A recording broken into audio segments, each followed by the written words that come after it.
include animal kills and carcasses. Viewer discretion is advised. Good morning and welcome on a bright and fresh sunrise safari. We are on our way to lions on a buffalo kill, and this is Safari Live. Ready.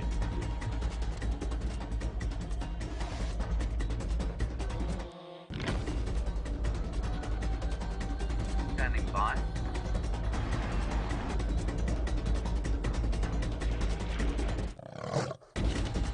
Five, 4, 3, 2, 1. You are live, you are live. Good morning, everybody, and welcome to what is a spectacular early summer's day here in the 8.5 million acre wilderness that is the Greater Limpopo Transfrontier Park. We're in the Kruger, that is the iconic park of South Africa, and on the western fringes thereof, the Sabi Sand. In the Sabi Sand, we, of course, are on Djuma, a beautiful little spit of land that we are very privileged to call home. This is my tent. My name is James Henry. On camera today is David. Hello, David. Hello, James. And as you've met Jamie already, you know about her. Also out on drive, the inimitable Brent Leo Smith is speeding around, hoping for a repeat of the wild dog sighting we had yesterday. Stefan is out on foot, knocking about the place. And if you look very carefully, just down there is Taylor McCurdy, everybody. She's searching for insects with a homemade insect net of sorts. Right, so we've got lots of action for this morning. We're very much looking forward to talking to you. Hashtag SafariLive if you're on Twitter, or questions@wildearth.tv. It would be good to hear from you during the course of the morning. We have a number of things we're hoping to show you today, and while we do that, while we find what is best to show you, let's head across to Stefan Winterboer to find out what he's got.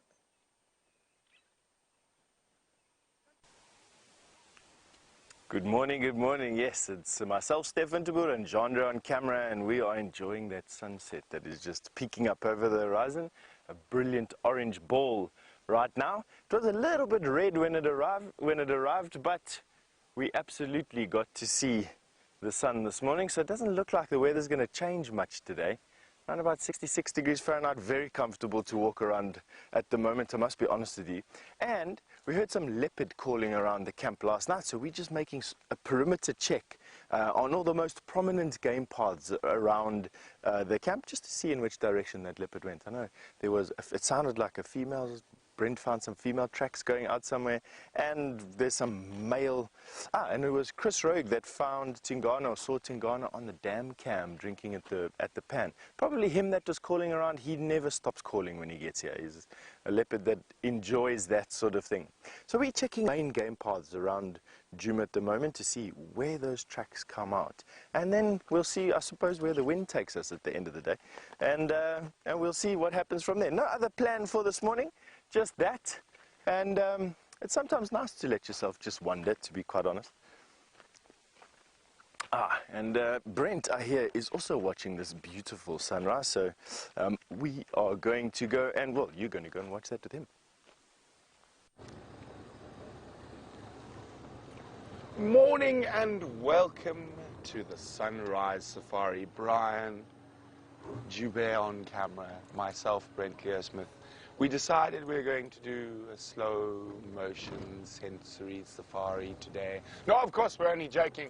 We're out on the southern boundary looking for Queen Karula. Remember, this is live, so the sun is just popping over the eastern horizon here in South Africa. And for you not sure who Queen Karula is, she's the dominant female leopard. She's been a bit scarce over the last little while. She had a kill in the property to the south of us. Both her cubs were seen yesterday, but she wasn't. The kill is finished. So I'm hoping to find fresh pug marks of her coming back to visit us on Djuma.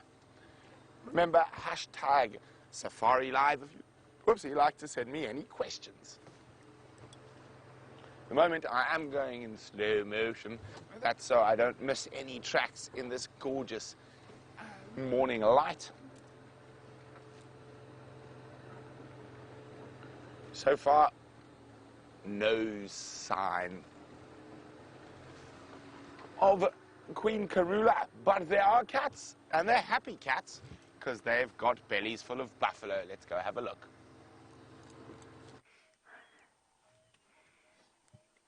There are definitely some very full bellies here, and what a fantastic way to start off our morning safari then, with 5 lionesses munching away on a buffalo, and hopefully at some point 8 little cubs as well. And the lionesses are at this point so full that they're kind of half-heartedly eating, nibbling, kind of like the sort of leftovers of somebody's large Christmas dinner or Thanksgiving dinner. The luncheon sandwiches afterwards. Oh, yummy. Doesn't that look appealing first thing in the morning? They very conveniently chose a spot where we can only park upwind of the carcass, for which I am exceptionally thankful. Listen to the mom calling.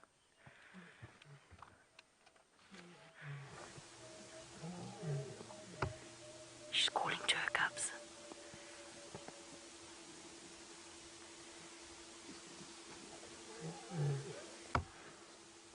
How wonderful is that sound?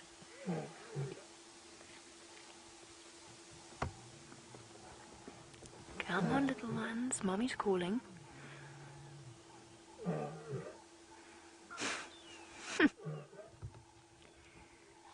She's been thoroughly ignored. How very rude.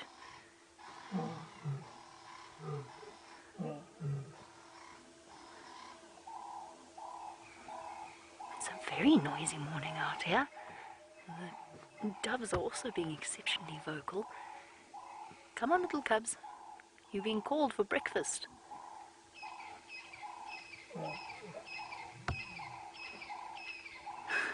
Anticipation.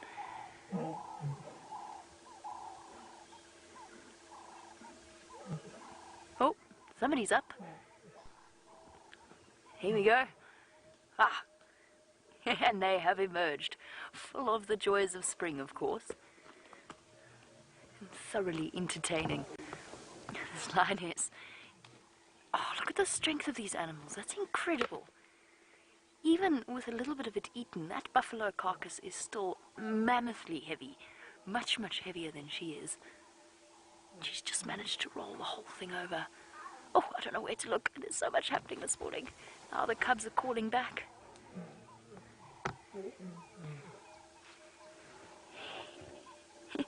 Completely ignoring the calls of Mom. Far too involved in their games. And there's just little lion cubs everywhere. Looking a little bit dirty, like they've been covered in buffalo juice.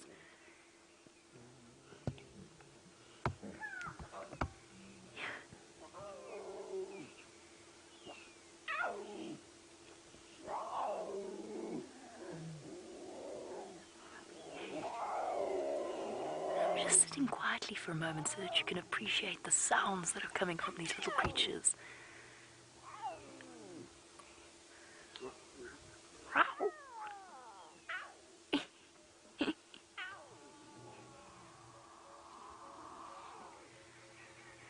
Big fearsome predators practicing their roars. Not quite as intimidating as the adults just yet.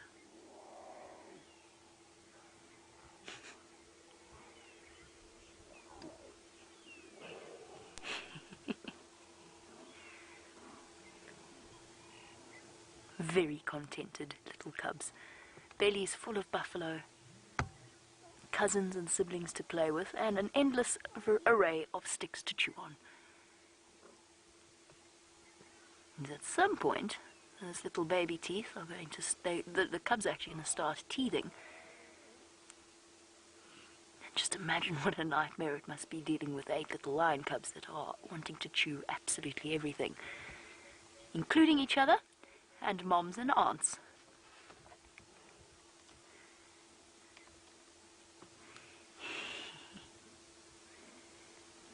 Look at them go. Isn't it going to... Oh, I got you. Oh, practicing that all-important back grab that one day will serve them very, very well when it comes time to hunt buffaloes with mom and aunts. Oh, is it breakfast time?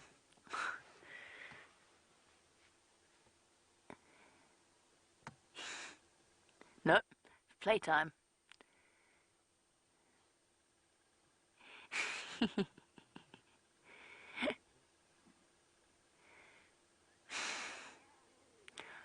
Got you. Just trying to see, I think that's the youngest lioness that they're playing with. Oh.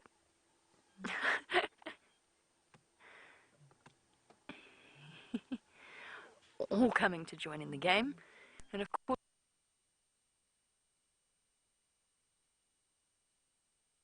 oh. No, that's not the young lioness, it's one of the mums. Yes, I know, girl. Life's tough, huh?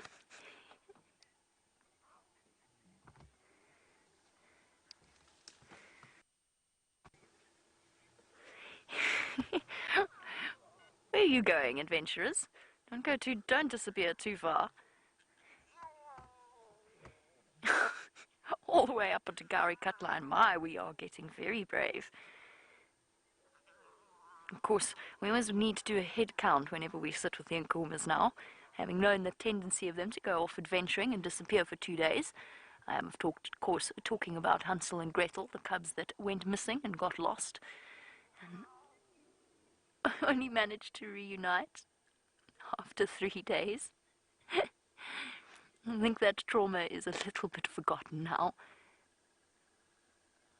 All reunited and very contented, with enormous bellies full of buffalo. Which is amazing, because the last time I saw the Nkuhumas, they had bellies full of buffalo already, and then they went out that night and hunted another one. Oh, look at that.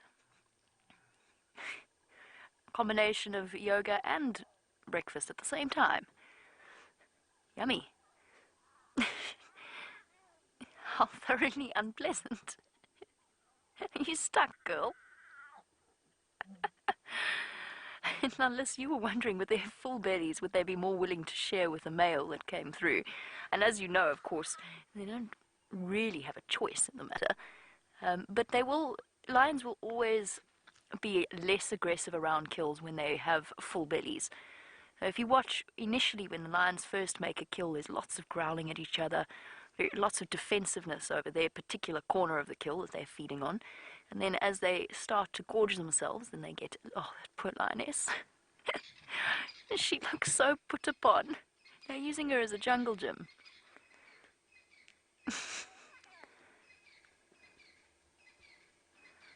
That face. But yes, they will be more willing to share with full bellies than they might otherwise, which makes total sense. Hello, girl. Yes.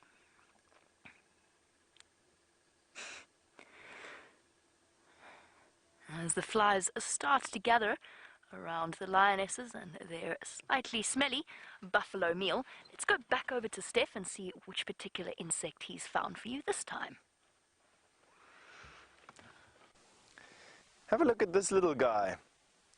We've just been walking on these game paths around the camp just to have a look for tingana or any other sign of any big cat around the camp, and we bumped into this assassin bug. He's still sleeping, he's snoozing in this morning, and the reason for that is that he's a daytime predator and not a nighttime predator, and he needs the air temperature to warm up a little bit more before he gets going. Isn't that crazy? So now he needs to stay hidden. He doesn't have a house to go into, and so what he does is he camouflages himself like a stick. So he's looking exactly like the terminal end of a stick. He's got his abdomen sticking up in the air. He's got his head down very low to the stick. And any nocturnal predator will come and think he's a stick if he doesn't move. The trick with insects is he's got to stay very still. They hunt primarily by feel and movement. Just have a look at that. We've been seeing quite a lot of these assassins around lately. I think it's probably one of the most common, next to the housefly, which plagues me. Next to it's the most common of the insects around right now. This little assassin bug. And something that we've noted from time to time is this white abdomen that they have. And right here on the tip of his thorax, which is that middle piece inside there, they've got a slight fuzz or at least some spikes that come out of that thorax and head. Not too sure exactly what they're for. It could just be his particular or their particular type of decoration. I find that very interesting. Not much else on the stick. I think he's going to find slim fares today when he finally starts to hunt. And then a long walk to the next bush. There's quite fresh elephant dung around, I must be honest. You can have a look over here. Let's see. So breaking it open with a foot, always a good thing. And then immediately feeling for body heat. And this is ice cold. They call it the night chill. And you can absolutely feel the freezing temperatures transferred all the way through the dung. And that'll dry out. So it was probably deposited around about sunset yesterday, around about there. Let's have a look up here quickly. We've got a flock of starling above us, wheeling about. Actually, no, those are buffalo weavers. So this is the first flight of the buffalo weavers that live in the fever trees at Djuma, and they fly around in a flock together, landing, picking up whatever sticks they can, and then flying back to the nest. All right, and on that note, James has got I don't know if he's got something exciting for you. I'm sure he has something exciting for you in that tent of his. I'm warning you now, everybody, this is slightly macabre. What I have done, just to warn you, is cut off Woody the woodpecker's head. And I have plucked him and taken the skin off, because what I wanted to show you is the astounding tongue. So it is going to be pretty disgusting, I'm going to warn you, but it is amazing. Here is Woody. Woody did die of natural causes. Well, he flew into a window, which isn't particularly natural, but we didn't kill him. Look at this is the tongue, and you can see there where it begins. It begins behind the beak. It goes around the back of his head. It splits in two, and then goes down towards this barbed tip. That's the barbed tip that goes spiking into the holes that he drills. So if we were to put him back, or sort of put it back this way, there it is. That's where it sits in his mouth. See? And he sticks it out until it's that far out of his mouth. Isn't that amazing? I think that is absolutely astounding. Now, the barbed piece here is actually a sheath. It seems to be a sort of cartilaginous sheath that sticks over the top. And what we're going to do now is just stick these barbs underneath the microscope and see what they look like there. Davey, if you don't mind, I'm just going to put this box on the ground. Now, let's see. I'll just focus. Well, I'll try and focus. You know, I'm not very fast with this microscope. Why is it not showing? Sorry, everybody. One day I'll get it correct. There we are.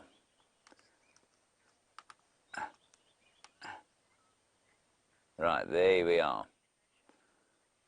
There you are. So you can see there the barbs. Look how sharp it is on the end.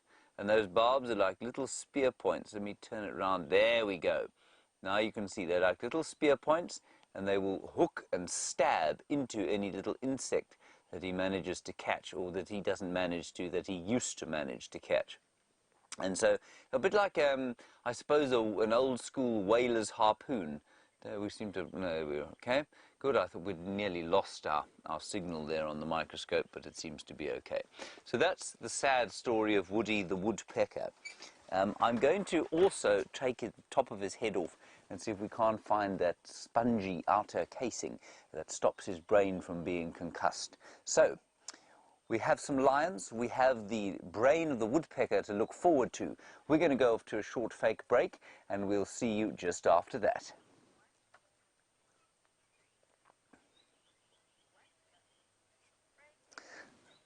Right, we're still with you, obviously, as we were before. We're just having to practice those little things.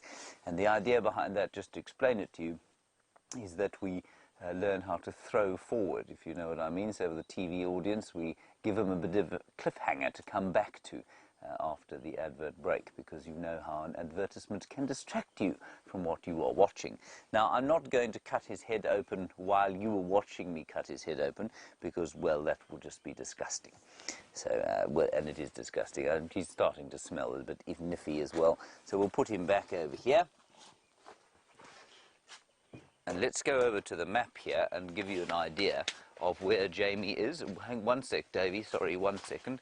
I'm just going to quickly look exactly where the other two are. Right here, I can see now. Chips cable. Right, that means watch out for the cable, David's just saying. Unfortunately, my wildebeest here, Wilmina, we'll call her Wilmina. There was been some complaint that I've named all of the animals in the tent after males. That's because they were males, you see. So we will call the wildebeest here Wilmina, the wildebeest. She's not being very cooperative today, David, is she? No, she isn't. Anyway, right. Let's have a look. Do you like our map, everybody? We quite like it. We're quite pleased with its existence. I will just point out some particularly impressive features. This side, perhaps for the shadow, Dave, because it's morning now. This, of course, is the hyena den.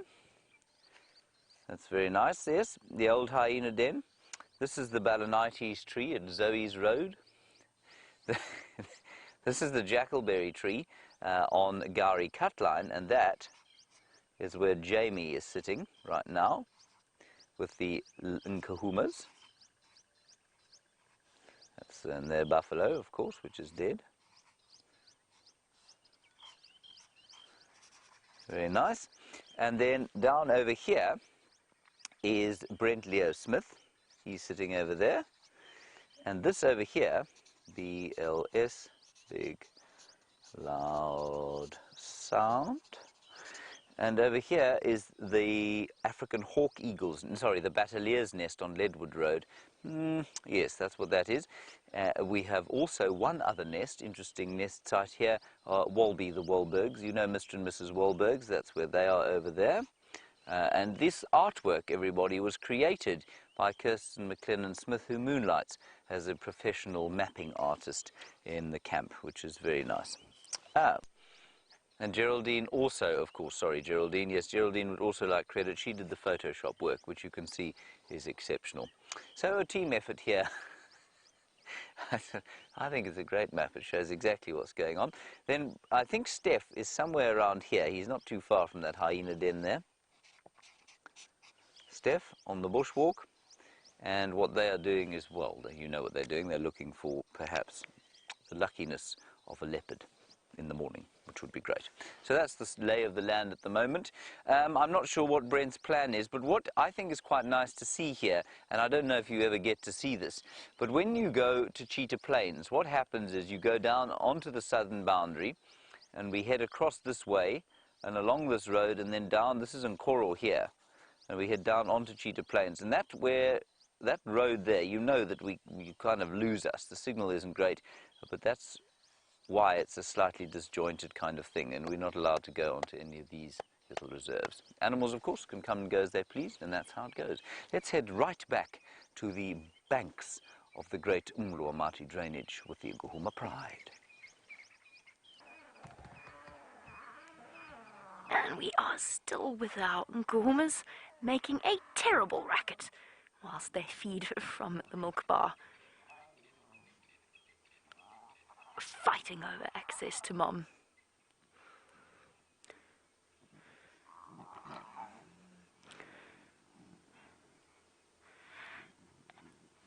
And welcome back to our TV audiences. We are still here live from the heart of Djuma Private Game Reserve, alongside a river system with 5 lionesses and 8 little cubs on a buffalo kill. Isn't it incredible that you can watch this wherever you are in the world, coming to you live, happening right here and right now?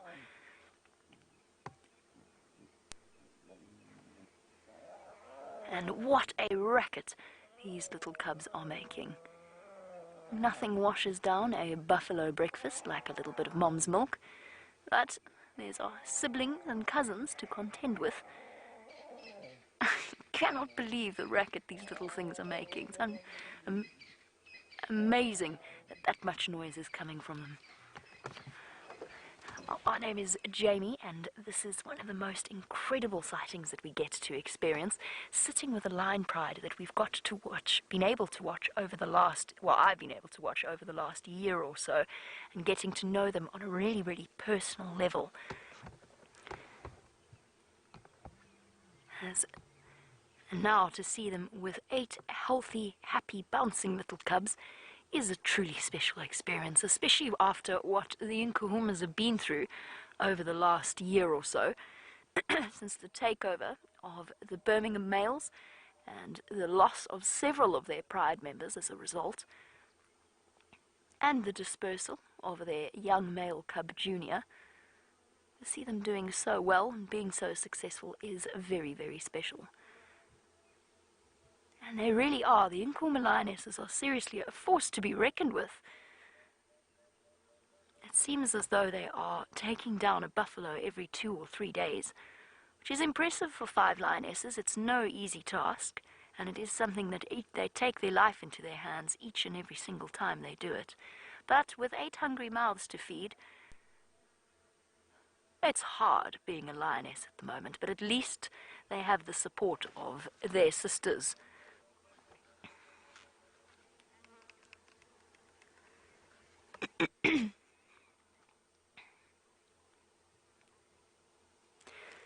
Now, Reds, you were wondering about us and the sort of proximity to the lions and how they view us, and whether or not they see us as some kind of weird moving tree or a living thing, and how they respond to that, and if they ever scent mark the vehicles. We've nearly been scent marked a few times, not intentionally. It's just so happened that we've been in the same line as the bush that the lions are urine spraying onto, or perhaps the leopard is urine scent marking onto, and that's because we've just happened to put our vehicle somewhere and they've decided that's where they want to scent mark. But it's not, the animals never intentionally scent mark the vehicles, no. In terms of how they see it, I think it depends upon the animal. Yes, I think in a way we are as much a part of their landscape as a tree or a termite mound. I don't think they view us as such, though. I know there's disagreement on this. I have never bought into the theory that the animals don't know that there are living things inside the vehicles and that they see it all as one unit. I know for a fact I have been looked at directly in the eyes by certain animals. And I also think, personally, that they know who is in control of that vehicle. Maybe not, but they know that the person in the front is responsible for it. I don't know why I think that. I think it's just experience in terms of watching them look at you. For us, our cameramen sit up behind us and much higher, and yet a lot of the time when the animals are walking past or when they're keeping an eye on us, they'll look directly at the driver rather than the cameraman. I don't buy into the idea that they don't know we're here. They do. We just happen to be not a threat to them and part of their landscape, as I said. And of course, you know, with these, you're seeing it in action right now. These cubs are growing up with us as a part of their day-to-day existence. Sometimes they look at us a little bit curiously. Sometimes their eyes track the movement of the vehicle's wheels. And sometimes they look straight at us. But other than that, there are far more entertaining things out here to keep them busy. And we're really not too much of a problem or a concern. That being said, I've also had animals try and use my vehicle. We had it with the hyena fight, a serious hyena skirmish between clan members, where the targeted hyena tried to climb underneath my vehicle. And I've had Amber Eyes, who, by the way, I don't know where she is. I said there were 5 lionesses, but I've done a head count and I only count 4. I don't know if she's gone off to lie in the drainage line away from niggling cubs. But I've had Amber Eyes use my vehicle and play hide and seek before with a male, where she went round one side, around the back, and he went round and blocked her from one side, and then she tried to go around the other side, basically trying to ditch him and move off with one of the other females, and he let her. And it started to get a bit disconcerting, and I believe Kirsty was on the back. It was her birthday. She watched the lioness slink around the back of the vehicle several times over. That was a very special experience, and it just goes to show how comfortable they are with the vehicles themselves. That being said, very important never to take that for granted. Just like it's very important for us not to take magical moments like this in the morning, dappled morning sunlight for granted. And speaking of morning sunlight, it's the best time of day to spot tracks. Let's go and have a look at which animal Steph is tracking. While checking these game paths and tracks around the camp, well, for any of the signs from the animals passing through the night, we are looking for signs of Tingana. This morning, we've come across something that is a herald of the summer to come for us. This is one of the very first tracks of a scorpion that we're seeing, one of the largest scorpions that we've got. And I know it's a scorpion because of this straight line. That is one feature. That's his tail that's dragging on the floor behind him.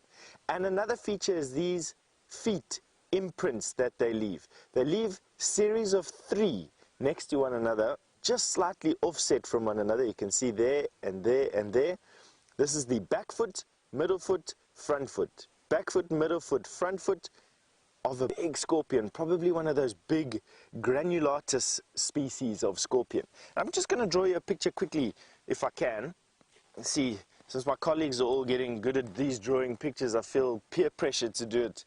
So from the front, the scorpion's body is round and well, oval really, with a tail that is held up over the head without the tail drag, right? Then you have one back foot, it's quite big. You have a middle foot, and you have a smaller right front foot that comes all the way to the... Oh, my stick is breaking. So back foot on the other side,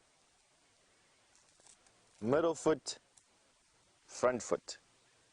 That, from the front, is what the scorpion looks like, and gives you that very distinctive 3 scratches that we're seeing over there. 1, 2, 3, 1, 2, 3. And every now and again, the tail lies flat. The scorpion will look like this from the top. Pincers out this side. Tail dragging on the floor with its legs there, there, and there. There, there, and there. So that's the scorpion from the top view that you see. I'm getting well done on the drawings over there. They leave this very, very distinctive track. And I know that the nighttime temperatures are now high enough for these insects, or these arthropods at least anyway, to get going. And that is a good sign of summer to come. It means that they are starting to hunt and the first rains are not too far away. We've got bets going on in the camp. I think Brian's bet is coming up now in the next couple of days. I think it's the 10th, no, it is the 10th or the 15th or the 20th of September. I know we've got bets going all the way through until the 15th of September for our very big rains here. Rains across 20 mils, which is about that much of rain in any given fall, and that is the end of spring, basically, when summer starts. All right, off we go. Carry on with our... we've got Brent, who's got a bird nest to show you.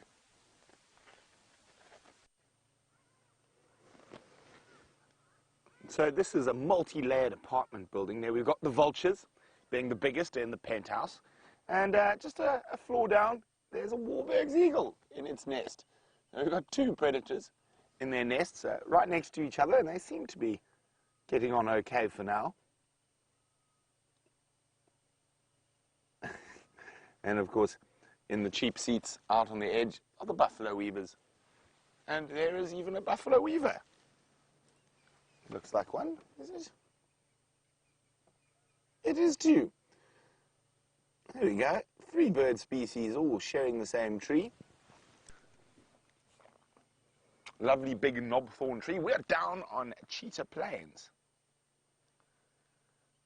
And on Cheetah Plains, I've got a report about a firm favourite of all of ours. And I've seen his tracks, but unfortunately they seem to head further to the south. But Sindile was seen just behind the Cheetah Plains Lodge last night. and he's carried on in this little river system, and I was really hoping he was going to come out this way, but no such luck, so we're going to keep on looking for the Styx Pride. So let's carry on our adventure here in the east. Remember, hashtag SafariLIVE if you want to ask any questions, and hopefully the big cats of Cheetah Plains are going to be. It's absolutely gorgeous, gorgeous morning.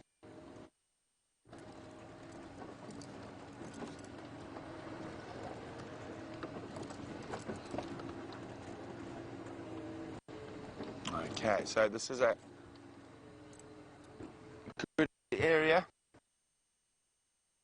out of the. Oh, what have we got here? So I'm hoping for lion tracks or leopard tracks. Okay, nothing here. So while we continue our adventure, let's go see what James is up to. Now, everybody, I warn you again, it's going to be slightly macabre. I have chopped the woodpecker's head in half. If you are a sensitive viewer and you've perhaps just had something to eat, you might want to skip this next bit. Here is Woody's head.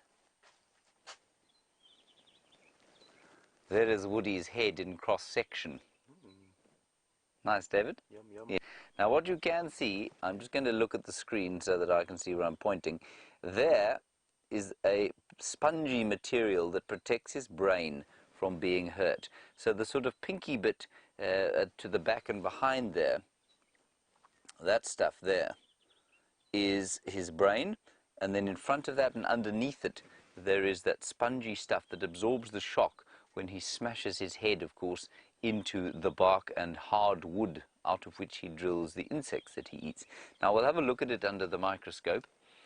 This is probably a bit like watching a live surgery, perhaps, as executed by a man with a small knife as opposed to a scalpel. Now, let's have a look there. That's the spongy stuff there. That's the spongy material going into his beak, you can see there. And then his brain is there. That's his brain, that smooth stuff. So, I mean, that is quite interesting. It's also pretty, well, I mean, it's not something you want to see all the time. So I don't know that we'll keep Woody in this state. I think we'll probably hand him to the ants and scavengers of the wilderness and send him on his way with the great thanks for the sacrifice that he has made in order to edify us as to the length of his tongue and the sponginess of the brain case that he has. Let us go and dispose of Woody. What do you think, David? Yes, good idea. I think it's a very good idea. Here is my scalpel. You can see a very fine... Yeah, now, Gabe, this is a very, very important point. Just quickly, sorry, Dave, I'm going to show them. We do absolutely use hand sanitizer, Dave. And so, yeah, I'm very careful about that. It's not, I mean, I remember dissecting a rat when I was at university. It was my very first sort of attempt at surgery. A great day it was. And we didn't use any kind of cleaning materials. We didn't worry about any sort of sterilization.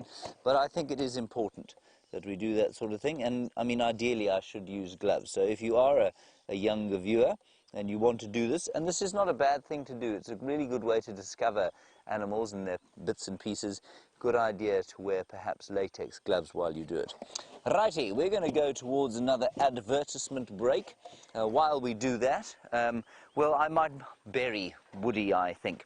Come back, you'll see the lions. Hopefully Brent will have some luck with the leopards. We'll see you later.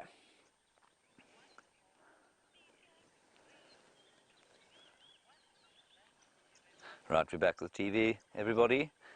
Internet, I mean. Sorry, I'm just listening to the final control there. Woody is now going to be buried, and then we'll make a little mark here, of course, for him. We'll make his grave over there, and I shall do that while you are looking at the bird that Brent Leo Smith has found on Cheetah Plains. Now, this is absolutely a fascinating dance that's going on. It's a courtship display by grey-headed bushrights. Look at that. You can hear them.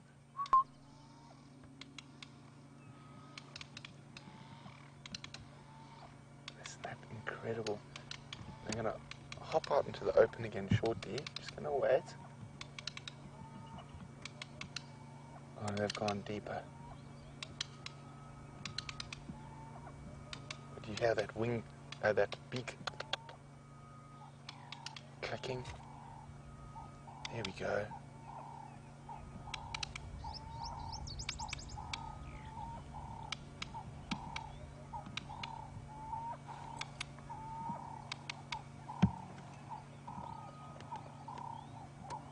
Oh, off they go. Oh, that was beautiful. Oh, there's another bird, Brian. If we come off to the left of the tree they originally started in, and there. Where's he gone? Oh, he flew. Well, anyway, that was wonderful to see that little display by the orange-breasted bushright. It's not something we see too often. We're now right on the western edge of Cheetah Plains in search of the Styx lions. It sounds like tracks of Sindile headed further west.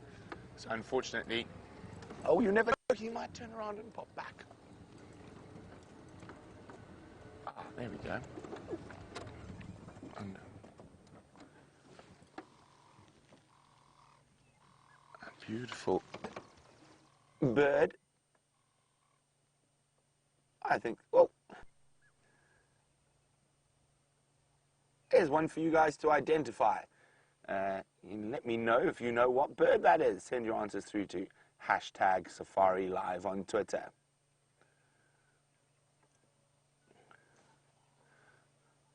Oh, beautiful. Look at the red eye. That's one of the diagnostic features of this bird.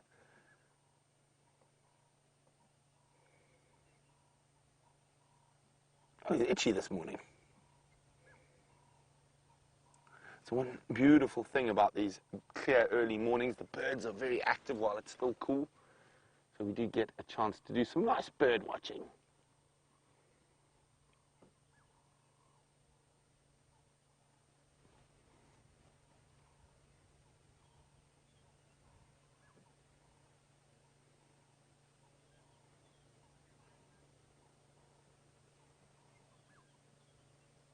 Beautiful.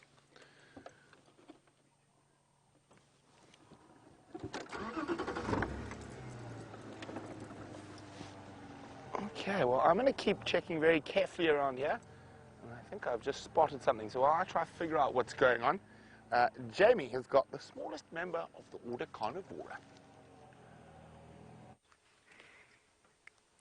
The smallest and, well, would we say cutest? We've just been with lion cubs, so I suppose it's a difficult comparison to make. But definitely the sweet little dwarf mongers, and we've arrived at perfect timing as they are just starting to emerge from their burrows. The nice thing about this quarantine group, quarantine family, is that they are relatively comfortable with our vehicle presence, which means they will start to pop up soon. They're just having a little bit of a lazy start. This is the earliest riser. The others are all in those termite holes, and every now and again a head just peeks out over the top. Let's try. Ah. Good morning.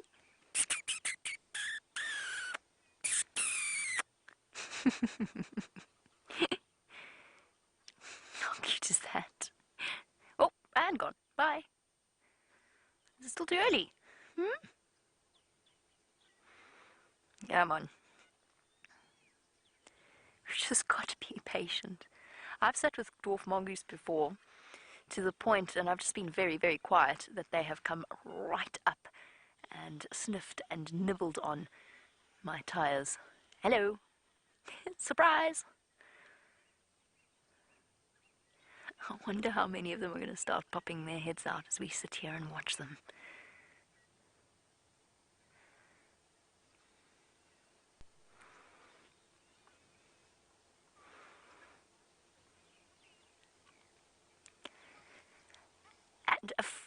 the largest of our carnivore species to the absolute smallest, welcome back on your live safari experience here in the middle of Djuma Private Game Reserve.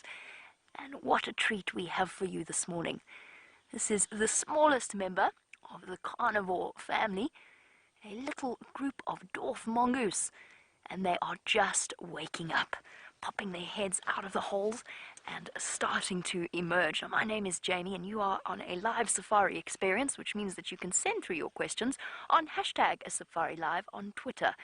And we get to just sit and watch as these wonderful little creatures decide to start popping their heads out of the holes. Let's see if we can't get them to come out.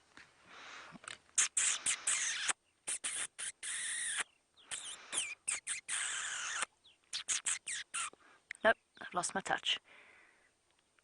They're not even looking at me. Now, dwarf mongoose in midwinter tend to be rather lazy risers. Oh, look at those sharp teeth. What that means is that they wait until it's quite a lot warmer before they start to pop their heads out. But on spring mornings like this morning, emerging at 7 o'clock in the morning is not beyond them. Although some of them, just like people, are a little bit more, it's a bit easier for some of them to get started in the morning. Let's put it that way. Those two are early risers, and the early dwarf mongoose catches the scorpion, in theory. Yes, good morning. What they'll spend their first sort of half an hour to 45 minutes doing in the morning is coming out and sitting and sunbathing. It's like the dwarf mongoose equivalent of your cup of coffee. Their morning rituals, stopping to groom each other and reaffirm their bonds.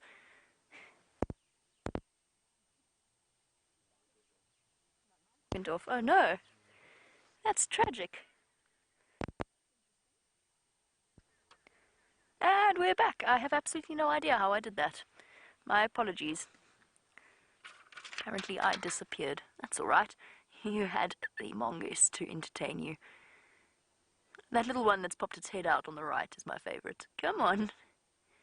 There we go. The tiniest of little creatures with a fascinating social structure. And we've just been with, as we said, the largest carnivore, the lions, with their social structure. The dwarf mongoose have a slightly different approach. We saw all the little cubs moving from pride member to pride member and doing what's known as allo-suckling. Dwarf mongoose, instead of all of the females having babies, only one will. She is the alpha female, and she doesn't tolerate any other offspring being born. What she'll do, what the entire family will do, is be devoted to caring for the offspring of the alpha pair.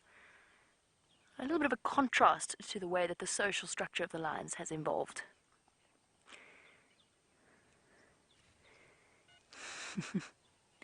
While we sit here and wait for the mongoose to decide to pop out or whether or not they're going to, let's go back. It's such a beautiful morning for a stroll, don't you think? Let's go back to Steph. Just have a look at this. Looks like a bomb has gone off underneath this knobthorn acacia, but no, it is actually just, and it's just been pushed over and eaten by an elephant.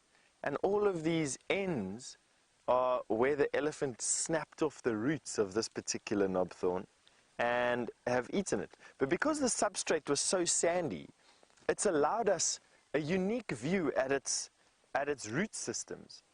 Acacias are well known for having what we call a taproot. A taproot is a long single root that is, according to the theory that I've read anyway, that goes straight down. But this is the taproot that I'm holding right now.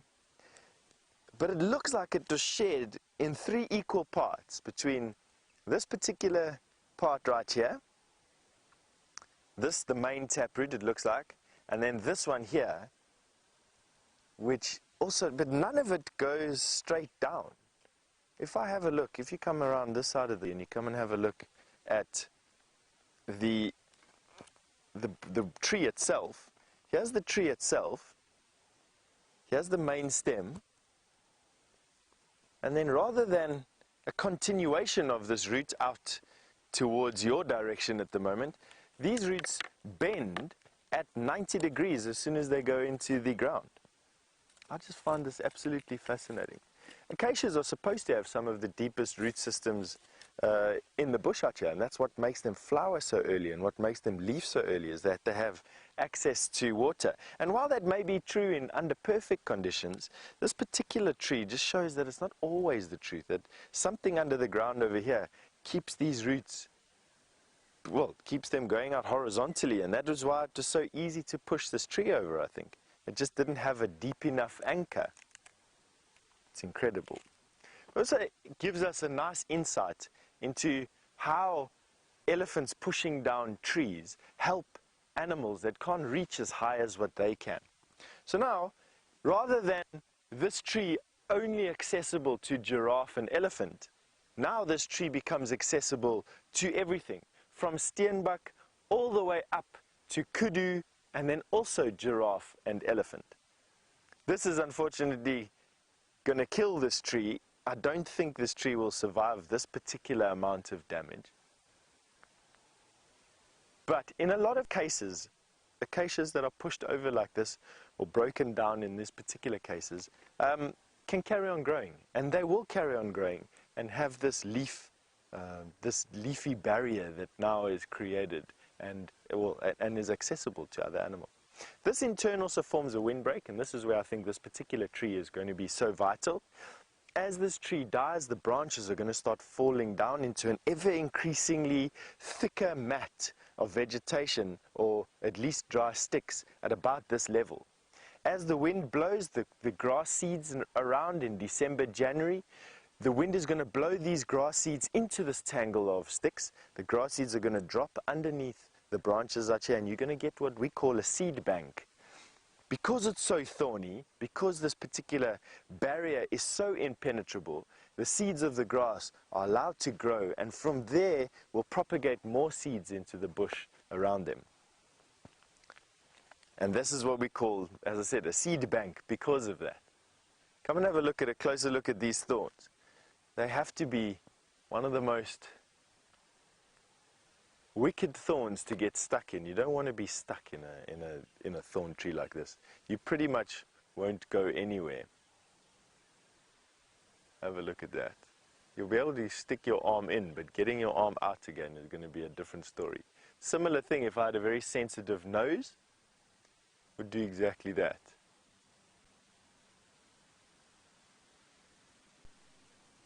Very nice. It's given us some decent view of some of this lichen that's growing on here.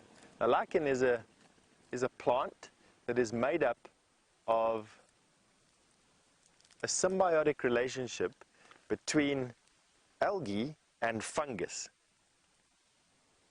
The algae has chlorophyll in it and can photosynthesize and make sugars from that. The fungus utilizes the plant material to make carbohydrates, and together they live together in these leafy sheaths, and together they grow and they spread, and it is called lichen. This, I don't know, this partnership, I would say, but it's one organism, one was not a creature, but it's one plant. And on trees and plants where nutrition is easy to find, they grow relatively quickly. But on rocks where nutrition is not easy to find, they grow very, very slowly, up to 1 centimeter per 100 years. That's as big as my fingernail every 100 years. Interesting, hey? Now, another man that is incredibly interesting is Mr. James Henry, and what is even better is we have him crawling around outside of his tent. Indeed, I am crawling around outside the tent, everybody, and I'm crawling around outside the tent because Herbert yesterday found us this rather astounding nest, which he says is a waxbill's nest. It had fallen from the tree onto the ground, but in it, everyone, is a little egg, which has been rejected. Now, I must just say that we did not take this out of a tree. It fell to the ground, and I think this is probably last season's egg. It's covered in waxbill dung, as you can see there. Can you see that, Dave? Yep. Oh no, it's come apart. There we are. Tiny little egg. And from that would have emerged a little baby waxbill. Unfortunately, this baby waxbill did not make it out of its egg.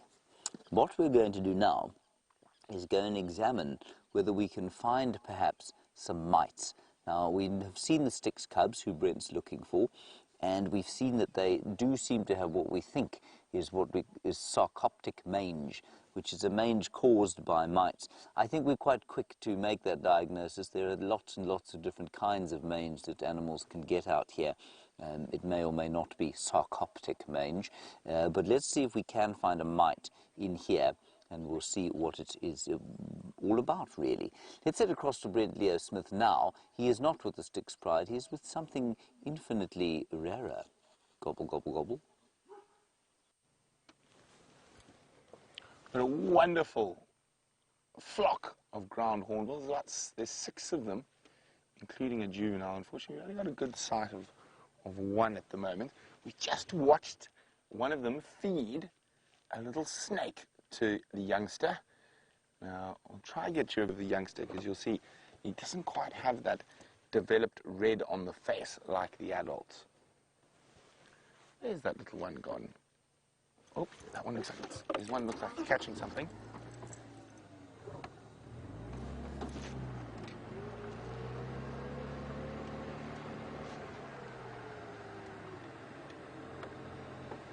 Oh, whatever it is, it's being swallowed.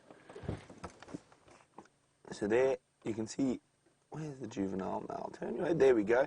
See the yellow, not quite red yet, on the hornbill on the left. One of the longest lived birds we get out here. They're living up to about 40 years. We've been lucky enough, we've been seeing them quite frequently down here on Cheetah Plains. There's 2 juveniles in the group and 4 adults. And now marching off south into Mala Mala.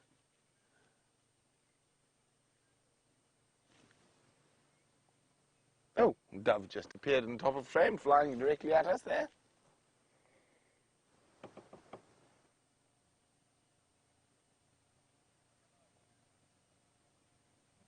Very positive to see 2 sub-adults. They take an incredibly long time to grow up, and often they will stay in their natal group for their whole life.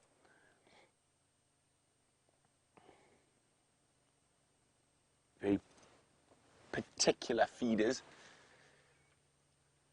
and very finicky when it comes to nesting. They need very, very specific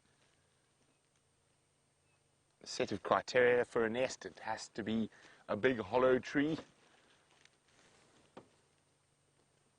and normally in this part of the world they're found in jackalberry hollows. But if anything affects them around the nest, they will abandon that nest, and they might not mate or breed again for 10 years. And it's one of the reasons that they are so endangered. Probably one of the biggest things that knocked the ground hornbill population early on was pesticides. Oh.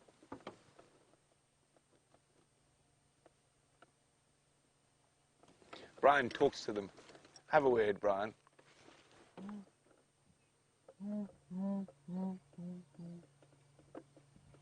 Yeah, there.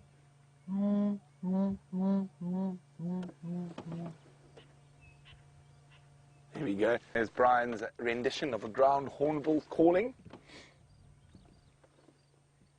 Okay, well, let's leave those ground hornbills to carry on their morning mission. And we're going to do the same. So far, the big cats of Cheetah Plains have not been playing along. We haven't even seen a footprint. While we continue in search of the big cats of Cheetah Plains, or anything for that matter, it seems like birds are our forte this morning. Let's go back to Steph, who actually has a mammal.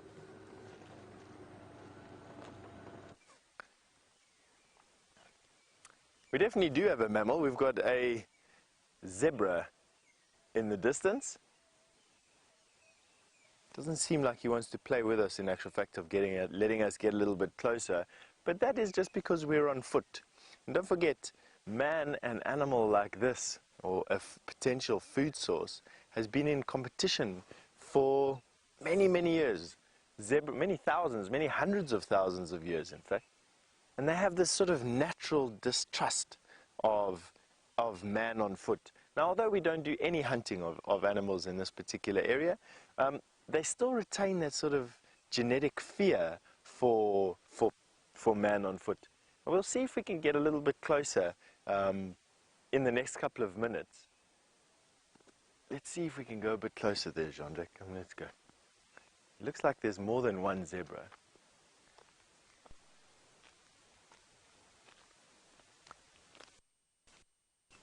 I'm going to opt for a more direct approach because of the fact that, quite simply, the wind is blowing across like this. So we won't be blowing our scent directly onto the zebra. Let's see if that strategy works. You can see that zebra there in the distance.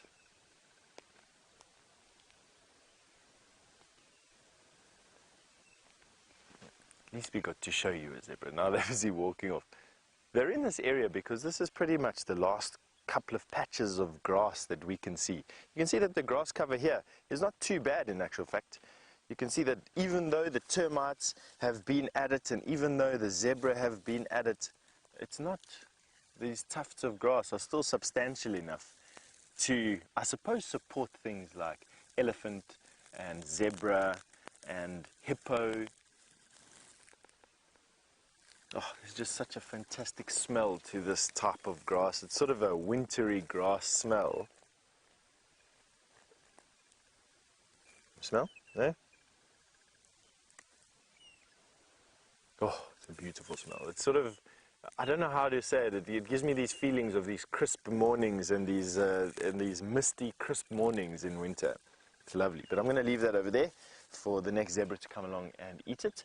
And we're going to move over to James in the tent.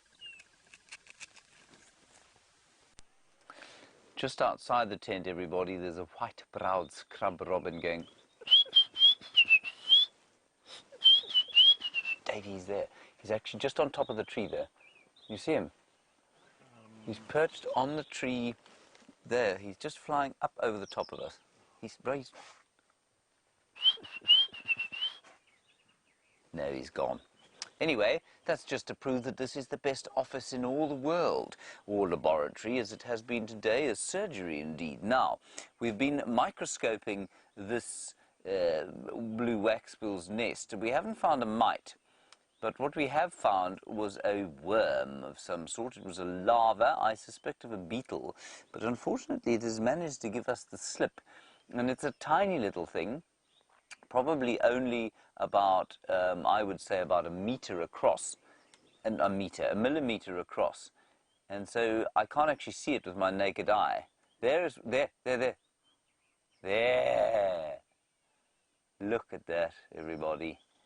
Oh, look. There it goes, everyone. Now, the reason I say this is a larva, an insect, as opposed to a genuine worm, is that if you look carefully, it's actually only got 6 legs. It's got 6 legs at the front and a couple of suckers at the back, but basically it's like a caterpillar. And I think it's going to turn into one of those little beetles. See his hairs? He's quite a hairy fellow. I think that is just amazing. Isn't that astounding? So, like I say, a millimeter or so, well, maybe 2 millimeters long. There, trying to eat. That's interesting. Let's just watch what it eats. In the same way that, sorry, my focus, it's very finicky. Let's see what he's trying to eat here. Because, of course, at the larval stage, he'll be eating extensively. And I wonder if he doesn't eat keratin, the keratin of the feathers. Either the keratin of the feathers or perhaps something in the feces or urine of the birds. And then I suspect he'll pupate in this nest and then become a beetle inside. I think that is rather spectacular. See, he's producing silk as well.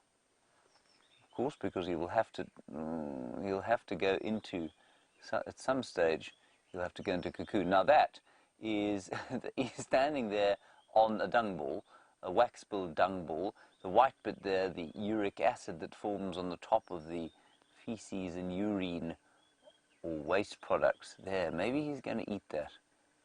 Or waste products of birds and reptiles. Look at him. There we are. Look at him eating.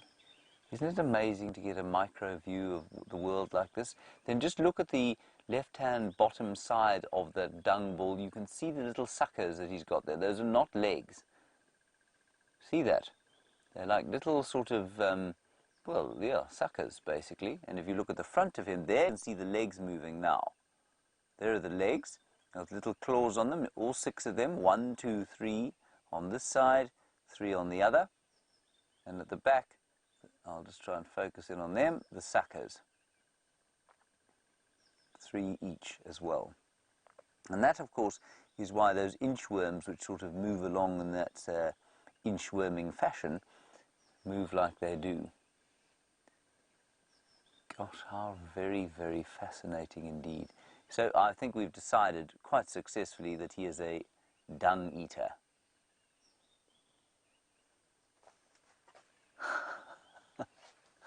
That is so special. Wowee. Was that not amazing? So I'm not sure what kind of beetle he is, but just something very special to be watching. Amazing. I'm going to keep looking in this nest for different things. While we do that, Jamie has got something, well, flying.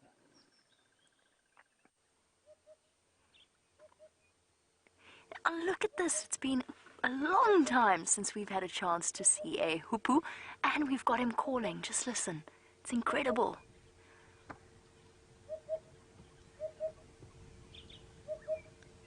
I don't think we've had many opportunities to experience this. Oh, and the opportunity is almost gone. Well done, VM.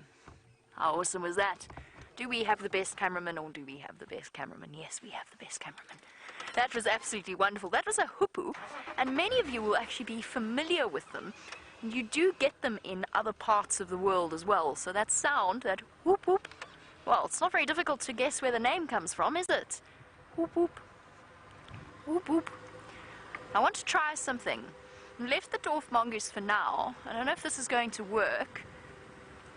But yesterday I found a nesting pair of Scops owls in our garden at Inger's. I want to try and see. I don't think we're going to be able to get a view, but I'm going to give it a go. They're just outside Mr. Voz's room. Alex Voz, our Russian genius. I'm going to try and see if there's going to be a way to get you a view of them. If not, then I promise I'll borrow Brent's camera and I'll take a picture of them. Which tree was it now? So this is where we live.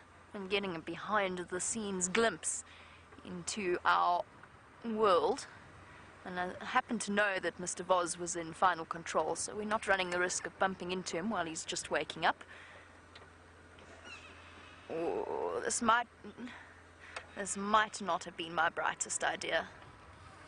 I can't even remember which tree it was.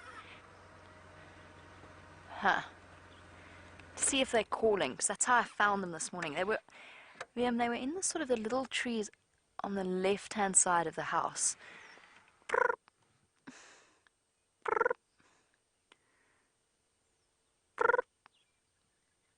That's what we're listening for. Come on, Scops. They're the tiniest of the owl species, and they're very, very difficult to spot. And I think this might not have been my best idea. Not my best plan in the entire world. I'll show you a picture of what a Scops owl looks like. How's that? And then I will take a picture of them if they're still there. And when I'm finished with our sunrise safari, and if Brent lets me borrow his camera, which of course he will. Oh, yes, he will. Right, what does a pearl-spotted owlet, sorry, not a pearl-spotted owlet, a Scops owlet look like? It's a parrot. I can hear a parrot. Yes. Well done, Vim. You have a look at a brown-headed parrot instead, as they flutter off frantically. Awesome. The bird we were going for, but a lovely bird nevertheless. The African Scops owl. Beautiful little birds, and they just have such grumpy... Now, this artist has been flattering to the Scops owl because they have incredibly grumpy expressions. They look so thoroughly unimpressed with you when you find them. That's a more accurate representation. Narrowed eyes glaring at you. That's the rufous morph, and then the grey morph is the one that we have living in the garden. They stare at you. They're just a little bit larger than my palm, or than my hand, but only by a little bit. Tiny, tiny little owls with their beautiful ear tufts. So they're lovely little birds, and I would have really liked to have been able to show you, but I think I slightly, what's the word? I think I slightly overestimated or underestimated the distance between the road and the back of Inga's house. Sorry about that. It was a good attempt. I tried. Let's go and see what else we can find you. Now, I've been listening to the Game Drive channel, and it sounds as though, for those of you who sent through those updates on Tingana, it sounds as though he has wandered towards Buffelshoek. I'll keep listening to see if that is the case. Gone up towards Sydney's dam side, and by the sound of the alarm calls, he might be there. But that, of course, it could be Mvula. And Tingana might have given us the slip and gone elsewhere. So I'm going to go and check the western boundary of Djuma before we make our way back to that lion sighting. And to go and do a good scan for the big male leopard, Tingana, who often proves to be quite elusive. And of course, there's no better way to search for leopards than to look on foot. And Steph has the inimitable Herbert with him. Let's go and see if they found anything exciting.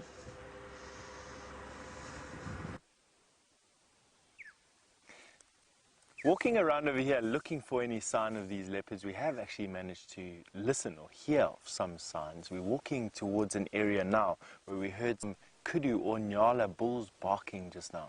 And that bark is in response to seeing a predator. The last tracks of these leopards that Jamie is talking about, of Tingana at least anyway, are moving out in the direction straight at your lens, or straight at you and out at the back. But before we go and carry on looking for leopards, I just wanted to share this with you. This is the larder of a southern tree squirrel. Have a look at this. These are marula nuts, and the nut has a seed in it, usually 2. In this particular case, 3 seeds. Have a look there. And the squirrel has eaten out, has chewed away that thick woody casing around the marula nut and has extricated the seed. Have a look at that. And there. Now, you probably find that these nuts came from the closest marula tree. And the closest marula tree to where we are right now is that one behind me. And my feeling is that the squirrel would collect the nuts or the seeds on the floor, and then this would be the first cavity or tree cavity that he or she could find, running here, storing nuts. And I mean, there must be, let's just quickly count. I'll put them up in my hands here for you.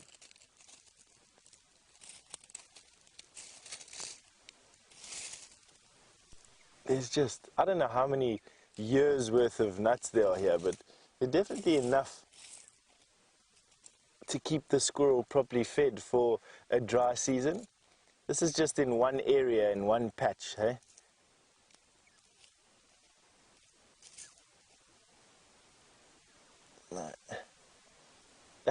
Have a look at this. That's just in one patch. That's awesome.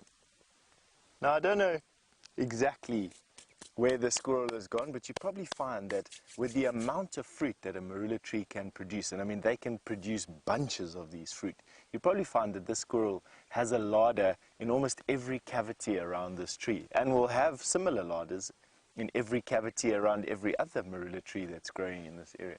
And there are quite a few. You can see this one here behind me, there's one over there, There's another one at the back of that one. And there's another one down there, and that's probably about the limit of the range of the southern tree squirrel. They have quite a small territory, about the size of your house and yard. So I'd say a suburbed house and yard. That's about as big as a southern tree squirrel's territory gets about out here. That's awesome. All right, so off we go on in further search for our leopard.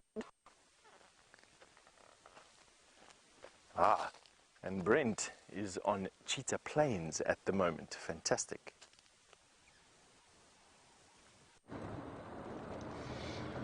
Well, the big cats of the plains are proving to be somewhat tardy, I think is the correct word this morning. They're late. They haven't pitched up. I'm going to have a word with them. And look, there's a single vulture. He's also wondering, where could the big cats of Cheetah Plains be? Here we go. One poor vulture. Oh no, but there's more vultures, Brian. All around us. What could these vultures have spotted? Could there be a tardy cat around? I think it needs further investigation. What do you think, Brian? I think it needs further investigation. Let's go investigate. What could it be, one asks? Well, there's a lot of vultures around here. Maybe the Styx Pride have had some luck.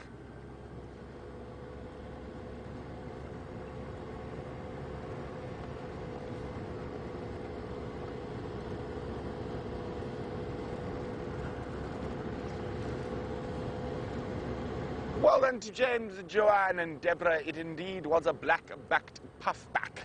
That was that little bird from the bird quiz. Now, let's go see. Have the Styx Pride sent another buffalo down the River Styx? So when I first got to know the Styx Pride many moons ago, they were a very big pride, not just 3 lionesses as we have now, but there were about 12 lionesses. And the story goes that they got their name because they were such successful hunters that they sent many a creature down the River Styx. I just need to see where I am.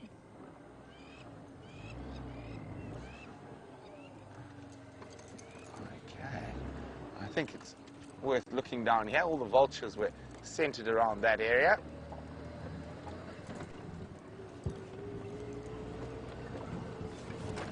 Okay. Now with this drought, there's tracks of a herd of buffalo here, running tracks.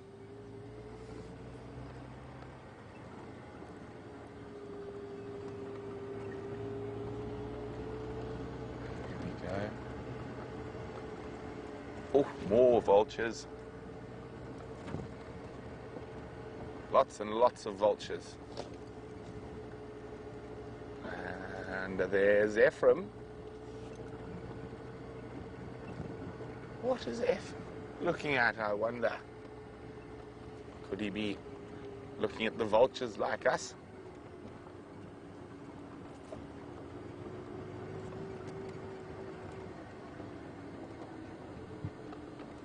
How's it, Eph? Very good, and yourself, and Paul? Is my light still on? Oh, thank you. I forgot them on today. Okay. Down that side. And the one side? This side. Okay. Well, it looks like the Styx Pride have sent another buffalo down the River Styx. There we go. There's the buffalo. But you're going to have to wait to see the lions, so don't go away. There's lions all around us. We can't see any of them yet, so stay tuned for the Styx Pride. Wonder where they are.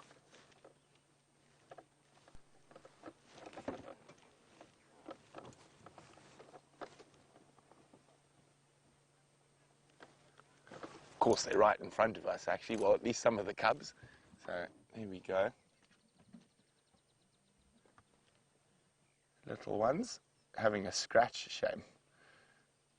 Oh. Itchy, itchy, itchy. Using that fallen marula as a rubbing post.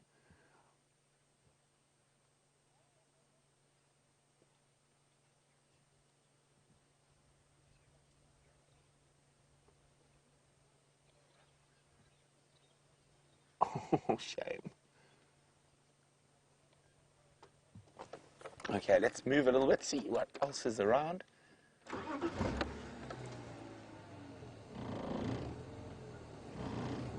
Lots of vultures. And of course, well, we've got some of the cubs. Now, where are the lioness?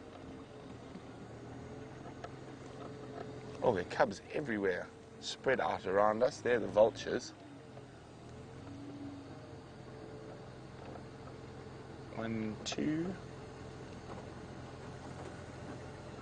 3, 4 cubs I can see at the moment.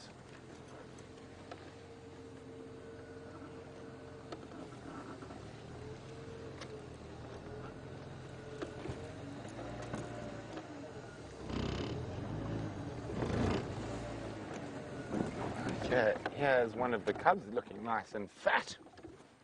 Hello, Scruffy. Hi, Laurie, in Arizona. Laurie would like to know, would the male cubs ever join their fathers in a coalition? No, they would not, Laurie. The males, their fathers will actually chase them away. The reason for that is that they will start mating with their sisters and mothers, and they need to ensure genetic health in lions. It's one of the reasons the male cubs are chased away when they get to about 2.5, 3 years old. Now, Laurie's also wondering, would the Styx and Nkumas ever join forces? There's a possibility that the young males of both those prides might join forces, but the prides themselves, no. They are different females, and they will actually fight each other for territory.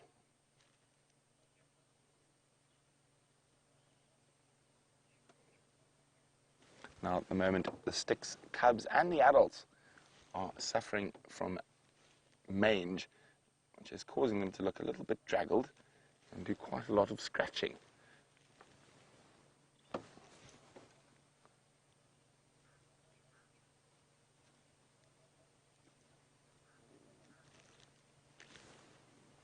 Oh, that one's looking particularly bad. That's one of the smallest Styx cub. Is really not looking well. There he is there. Fat belly, but he's almost got no hair.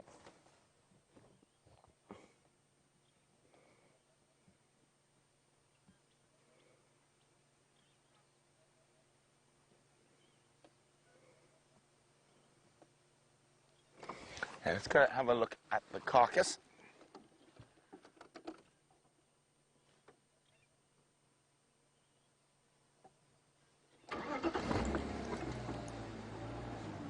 I can see one lioness now. So of course there are 3 lionesses in the Styx pride. And the last time I saw them, there were 6 cubs. There could have been 7.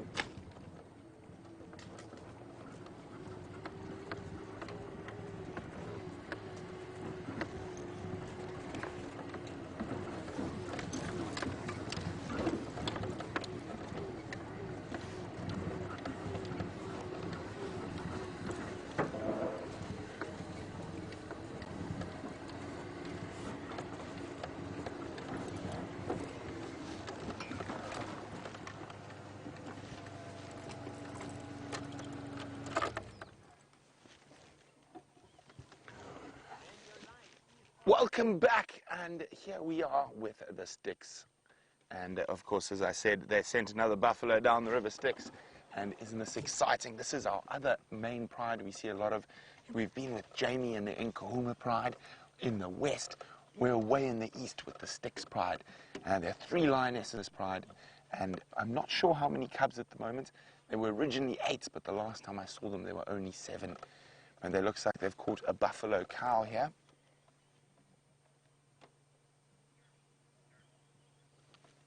I've eaten quite a bit of it. And one lioness is lying up close to ensure the vultures do not come down and steal their hard-earned meal.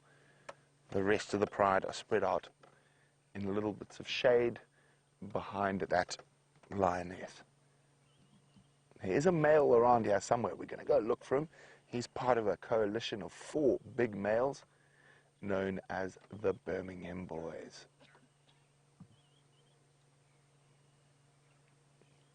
Now this buffalo is quite exposed. Not much shade around here.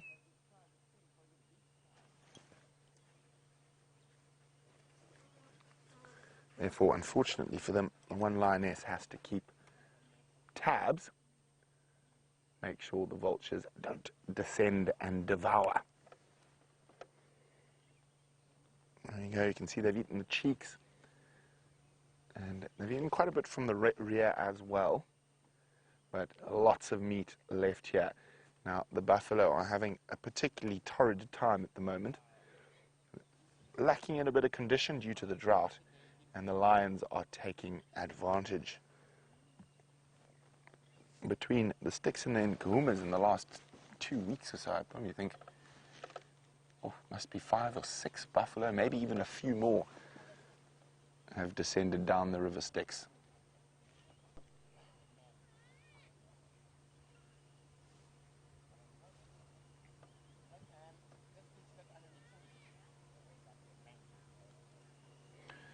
So we're going to go have a look for that big male lion that's sleeping around here somewhere. While we do that, let's go back to James, who's sitting pretty in his tent.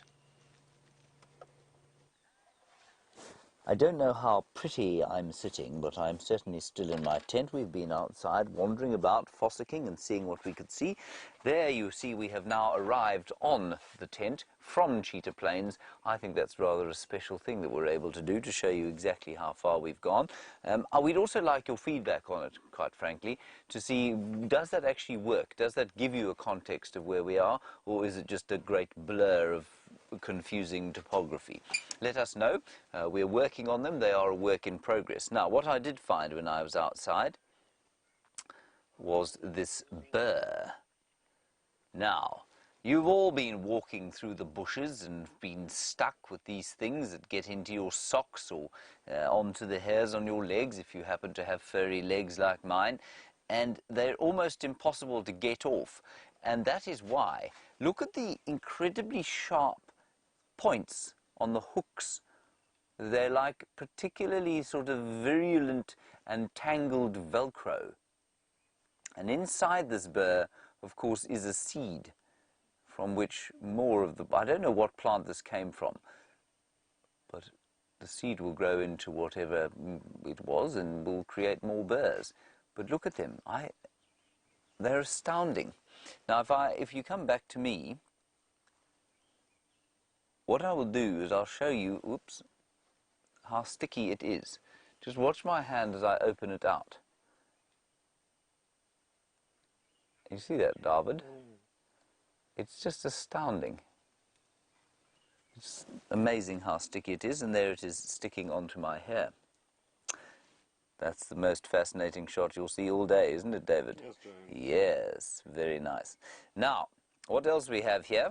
The fossicker-in-chief, Taylor McCurdy, has an uthika that seems to have something in it. But whatever it is, let me shake it next to my microphone.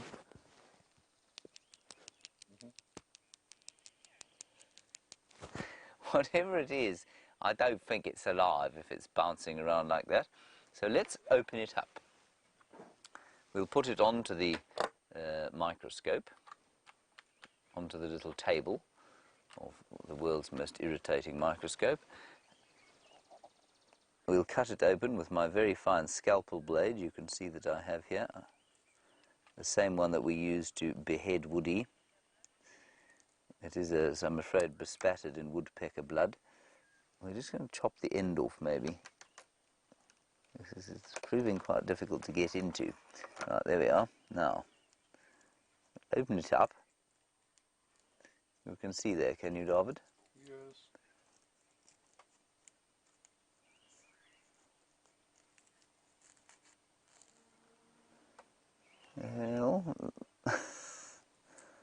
Well, wasn't that exciting?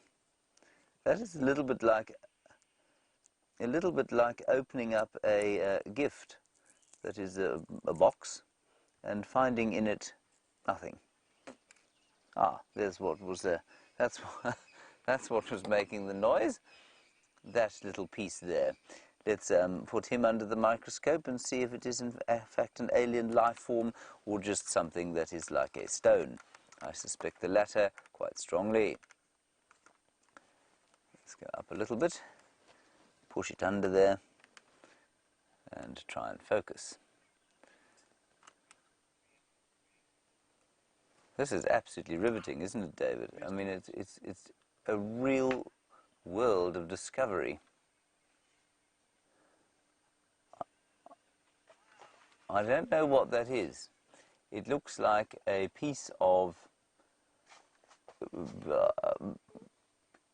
mantis brain, perhaps. I couldn't begin to tell you what that is, but that's what was shaking around in the Uthaka.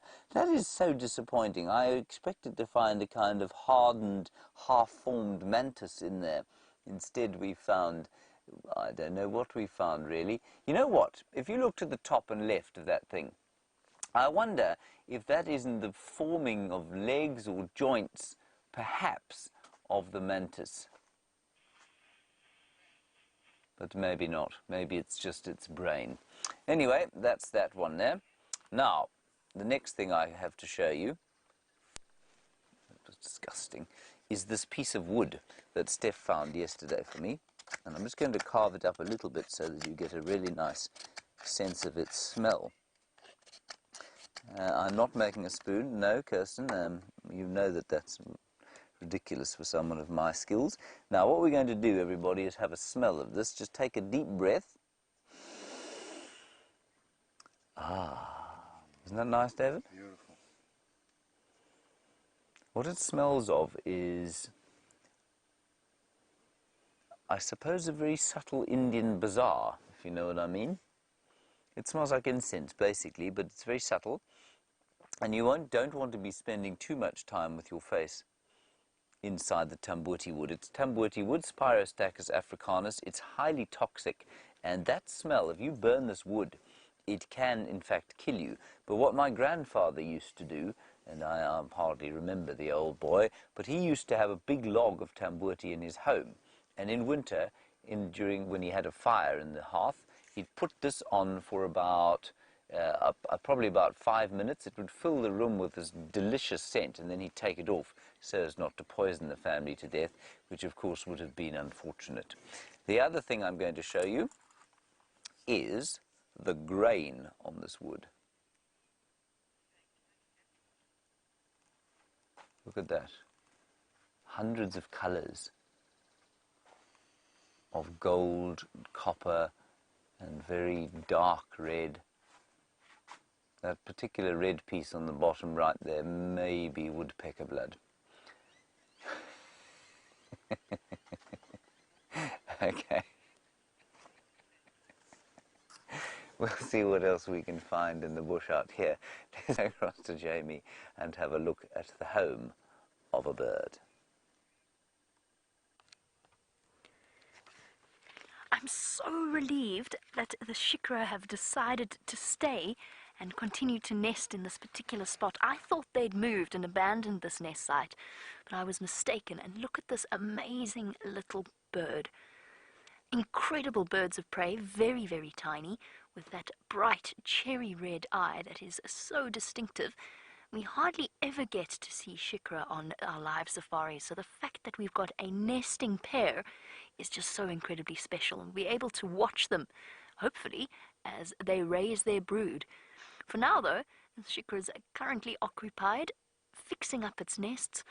Looks as though it's building. I don't think they've laid an egg yet, although we are getting to that point, the time of the year when most of our birds of prey, and in fact most of our other birds as well, are going to start nesting.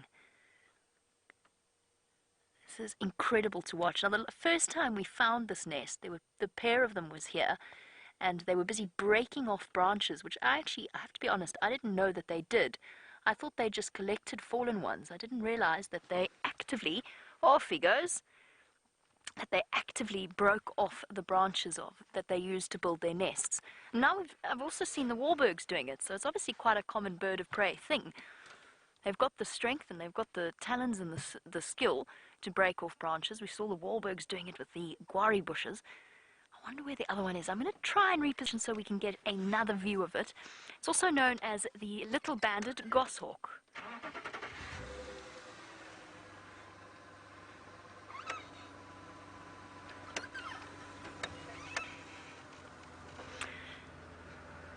Now this is the smallest of the goshawk species that I think we see out here. I'm trying to think if there's one smaller. I don't think so. Where have you gone, little Shikra?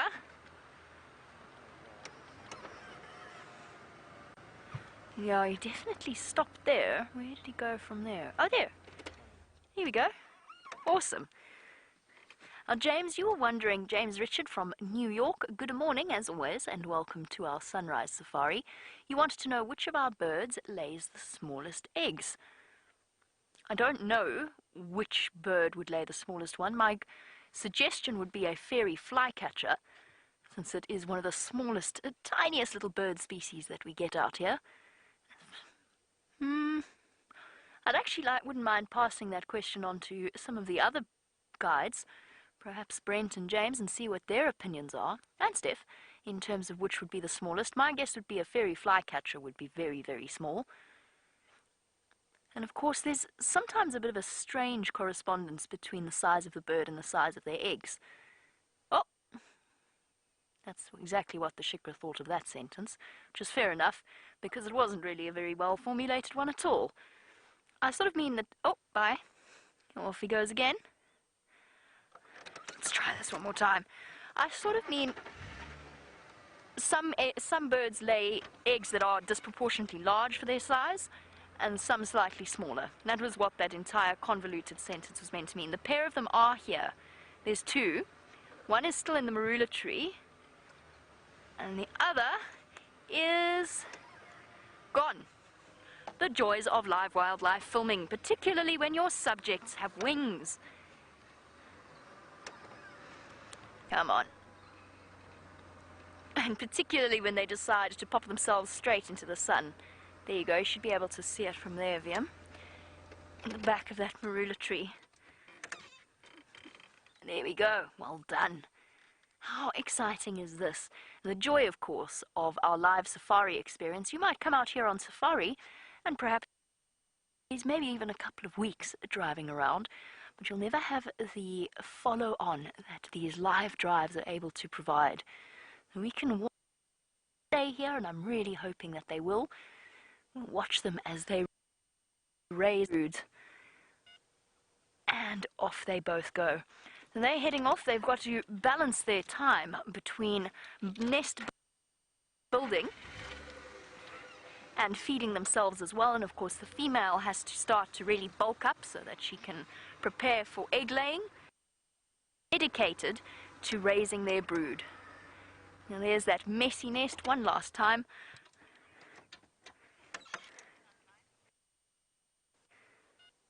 Messy but surprisingly structurally sound.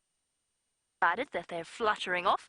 Let's go back over to Brent, who's done a marvelous job of finding those Styx lions on cheetah plains. Let's bounce all the way back to our... So we've caught up with the big male lion, and he's having a snooze in the shade. And while we've been sitting here, something else, you're going to have to come back to see what it is.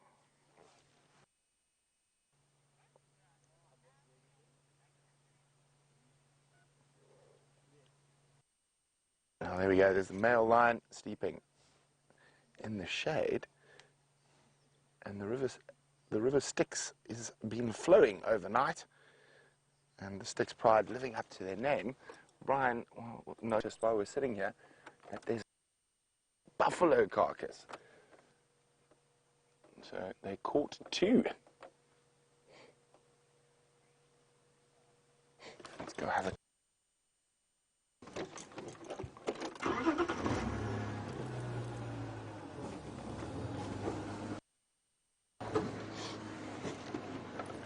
Now, with the amount of vultures around, and there's already 2 carcasses, and the cubs, I almost wonder if there's a third.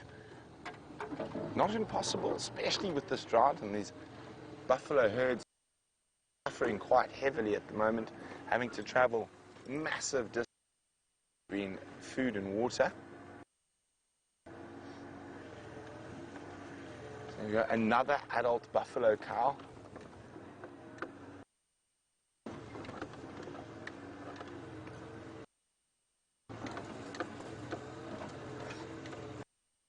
And, oh, there we go. They've eaten a bit more of this one.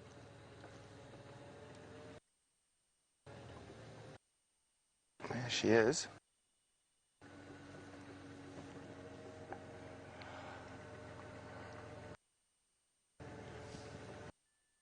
There's another lioness, so we've seen 2 lionesses now. How's that, Brian? So we've seen 2 lionesses and 4 cubs and 1. So we're still missing 1 lioness. And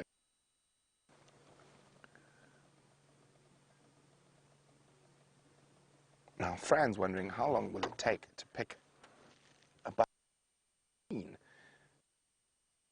Sorry, Brian, quickly, look at that. And there's a tree climbing cub. He's quite high off the ground. Sorry, Fran, distracted there by... Now, it all depends. Fran sometimes can be picked hours, especially if there's enough vultures present. From the vultures, it'll probably 2 or 3 days. But let's go back in the tent.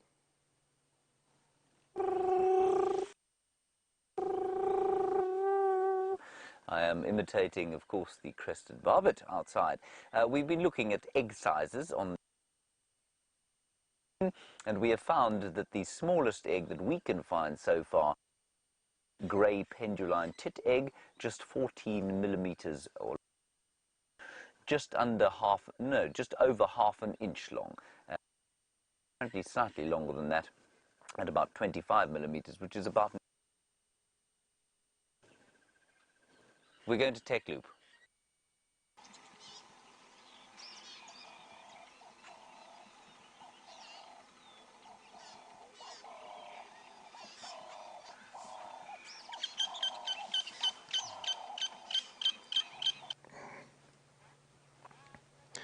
There we go, white-backed vulture sitting in the tree above the carcasses.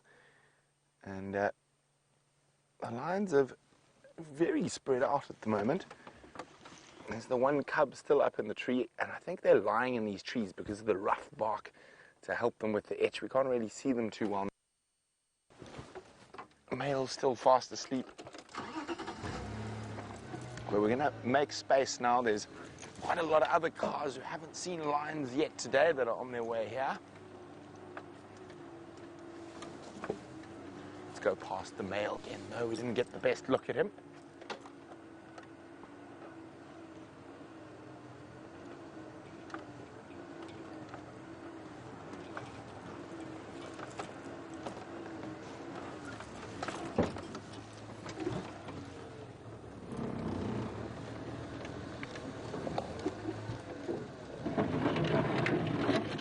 Isn't this exciting? Inkahuma is on a buffalo kill, so are the sticks. And the lions are sitting pretty at the moment.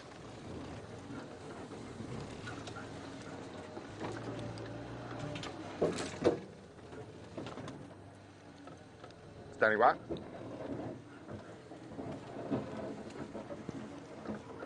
And we're just waving to Ryan, who's up on the other vehicle. Apparently there's some SafariLIVE fans on the vehicle, so just saying a quick hello. Hi everyone! And there we go, we're back with the Birmingham boy, fast asleep. Looking very happy. He's got 2 different buffaloes to choose from.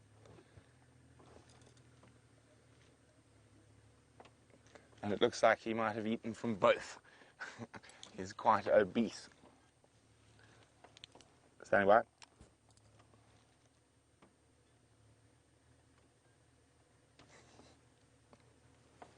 Copy, thanks.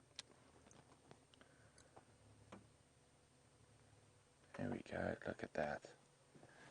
He's got himself a nice patch of shade. It's not going to last too long before he's going to have to move again.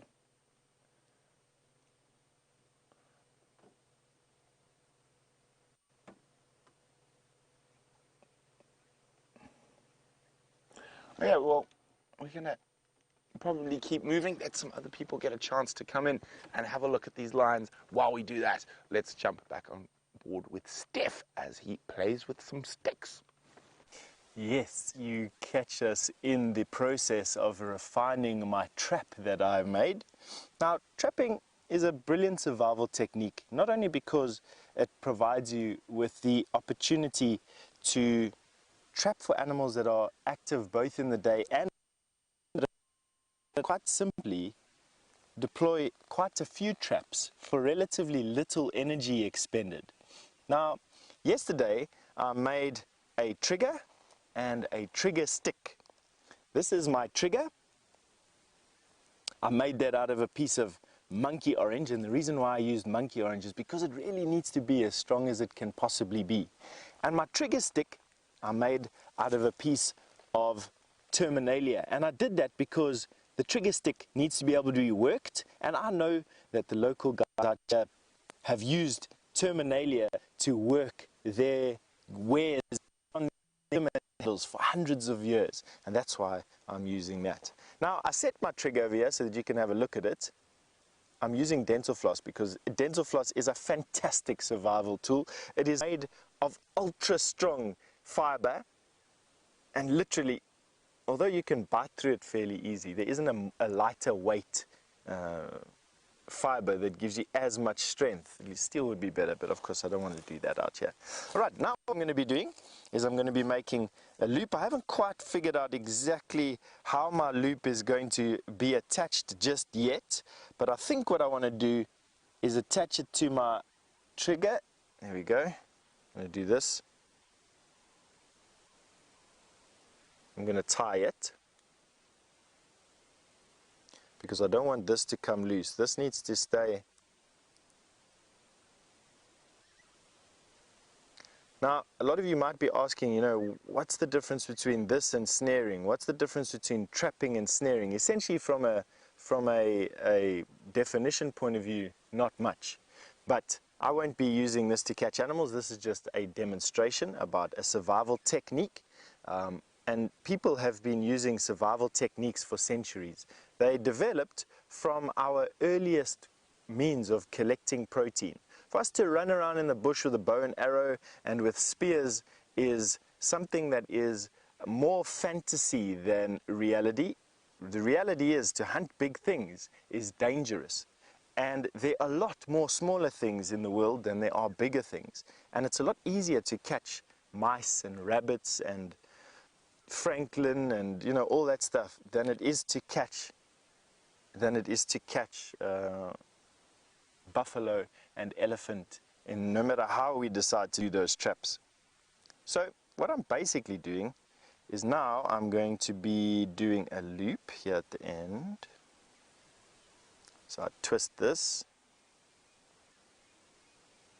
through itself. Hopefully my shaky hands don't betray it too much.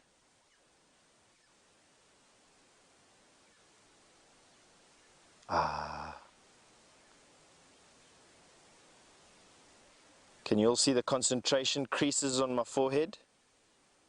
I'm sure Kirsty and them are having a good laugh. So let me just get that done. Just looking for a little loop. There we go. Kirsty says that's affirmative. They are laughing at us quite a lot. Alright, then I do this.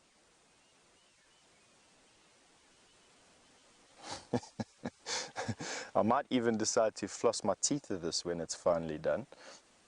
Alright, now I'm going to set my trigger.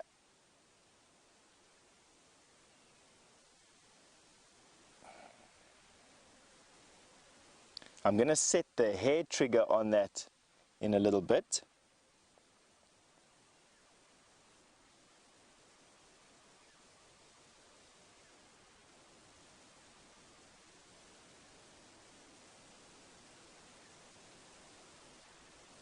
I'll be a lot more careful if this is actually for food purposes in making sure that these particular sticks were a bit longer. Of course, you can try and get yourself a loop that stays open. I'm missing a portion of this for you. Let me just see what I can do here to make it a little bit easier.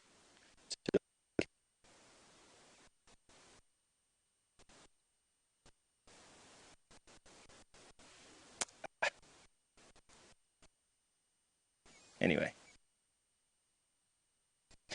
the loop needs to stay open here.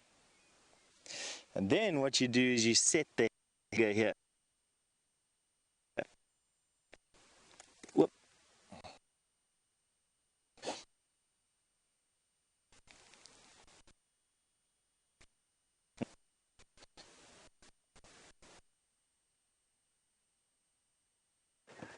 Now, everybody, sorry about that. Now you can hear my voice echoing twice. Ha ha ha ha.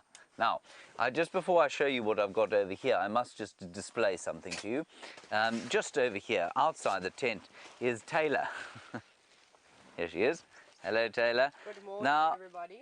Taylor has constructed something that she believes to be a, well, I'm going to let you talk us through it. No, you can't because you don't have a microphone on.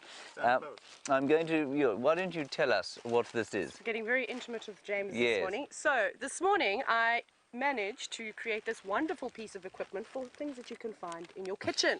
As you can see, I've got some tape, thank you cameraman, and I've got this packet which was from a lamp that I purchased, and then I found this trusty stick and a friend's And what's stick. it for? Well, the main purpose of this is to catch flying insects. Yesterday I was running around dive bombing, very dirty. I don't think the laundry staff was very happy with the state of my clothes. However, I've decided that I need a net. Could not find a net in town, but here we go. How many insects have you caught with this thing? Well, be honest. This morning I caught a moth, but it was dead already. But no, this afternoon will be the real test. Unfortunately, nothing has quite woken up, but that's my excuse that I'm going with. It is my humble opinion that this is going to be an insect braining implement rather than an insect catching one. This, of course, will be very effective at knocking an insect completely senseless before it drops haplessly into the bottom of the net. Either way, maybe it will be effective when the insects start flying. I'm unconvinced so far, but let's see what happens. Thank you for your efforts. It's a pleasure. And maybe Mark II, maybe slightly Mark II? less filled, but I mean, No problem. as you were. That's my Thank you. project. Okay, Thank you. bye-bye. Now, she has actually been relatively successful today. The other experience or experiment that we've had has been with this freezing thing. I can hear oxpeckers. Oxpeckers sit on antelope and buffalo, but I don't see anything there. Taylor found a Polyrhynchus ant, everyone, and the Polyrhynchus ant, of course, is a very fast mover, but not when it's been placed in the cooler box for a little while. Now, it's going to warm up again, and it's going to become a lot more mobile, so before it does, we need to quickly take the microscope out and have a look at it. Don't move. It's already too mobile.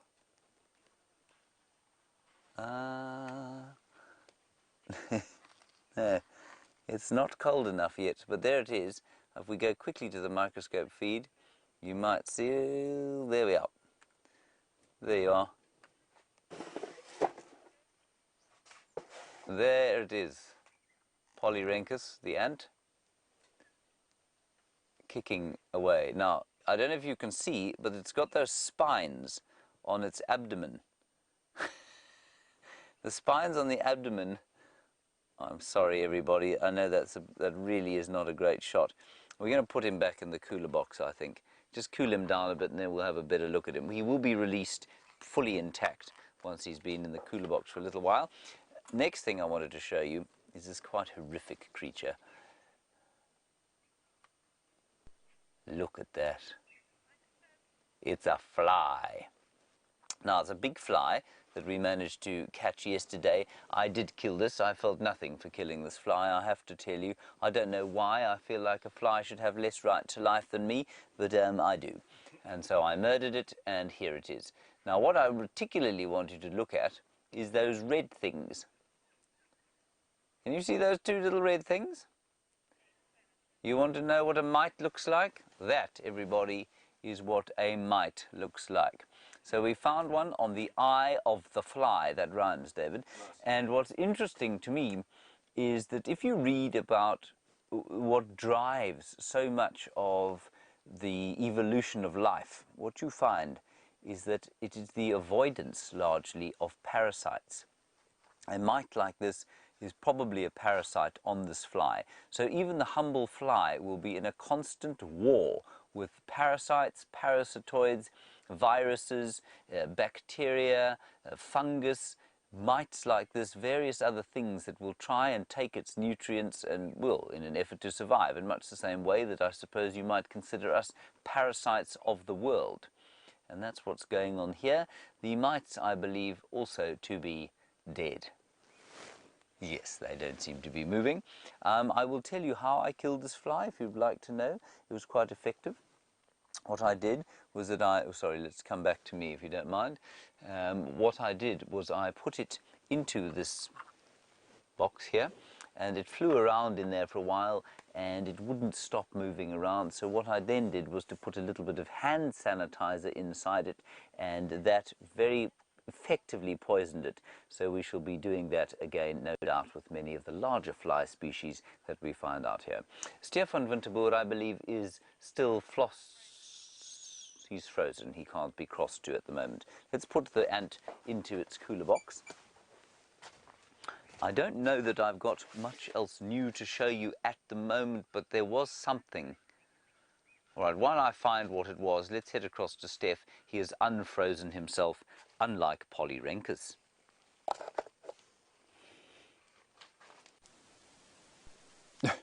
I have unfrozen myself, and I've managed to get that loop right that my shaky hands weren't wanting to get right, and now I'm setting the area, I'm setting the stage. So basically what I've done is I've created my loop, as you can see over there, for the size of the animal that I'd like to catch. And this in particular is a bird trap. Birds are easier to catch than mice, and they also than mice and rabbits. They also require less effort. They can't chew through things.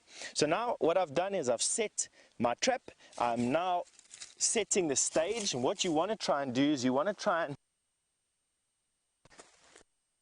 try to create a type of funnel effect into your trap. So you use bits and pieces of wood and camouflage.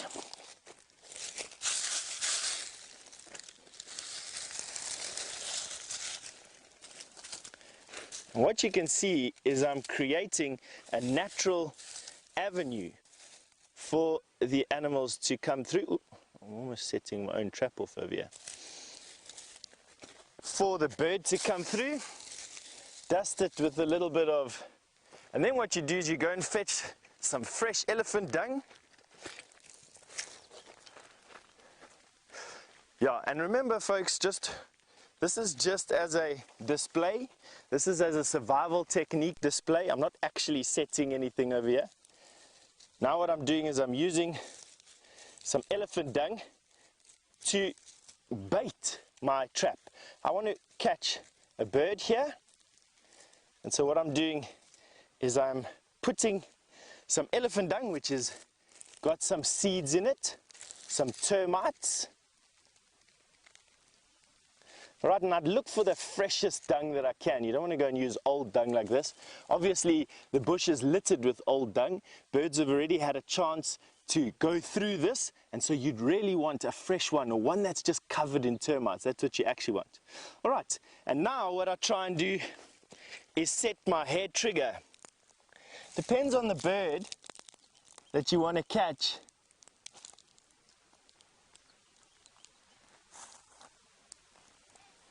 Now, a hair trigger is exactly that. It's the sensitive part of your trap. There we go.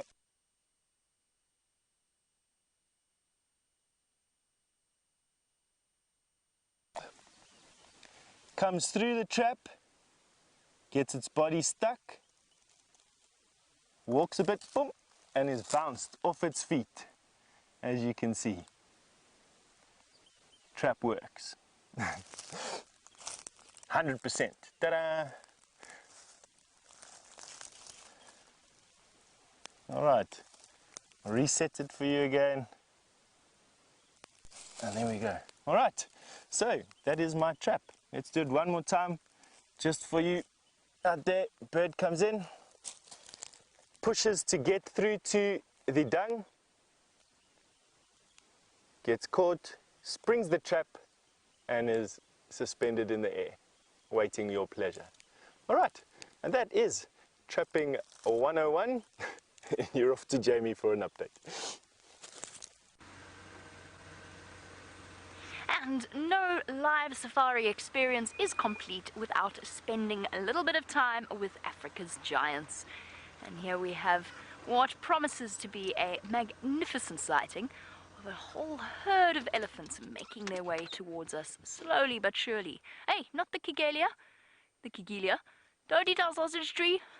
It's the only sausage tree on Juma. Hey! Shame. Can't begrudge them any food this time of year. Although I do wish he wouldn't eat the sausage tree. As I said, we've only got one of them. It'd be nice if we could keep that particular one intact.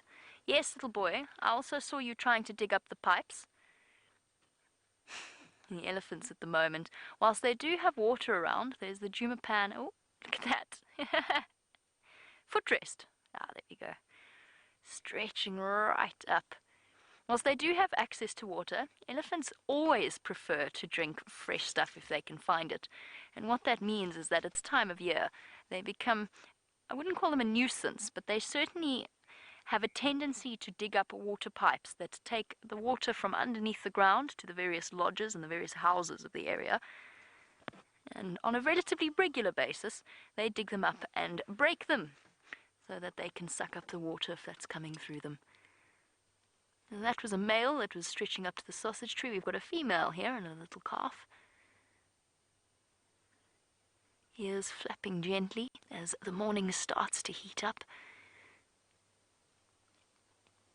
A certain sense of serenity that we get whenever we spend a little bit of time with these wonderful creatures. And there's probably about 10 or so in this particular herd. They're just taking their time, moving through the dense vegetation. Oh, little one. Stopping to have a quick drink from Mum. And very soon, that supply is no longer going to be on offer. You can see this tusk is just starting to poke through. And this little one is probably about 2.5, maybe even close to 3. So it's going to be weaned relatively soon. At which point, of course, baby elephants, like other animals, have serious weaning tantrums. We see it a couple of times with the lion cubs as well. By the way, we will be going back to those lion cubs. We do see it with the lion cubs as well, where if the mom moves off while they're still trying to suckle, they get very stroppy. Though nothing gets as stroppy as a baby elephant can do.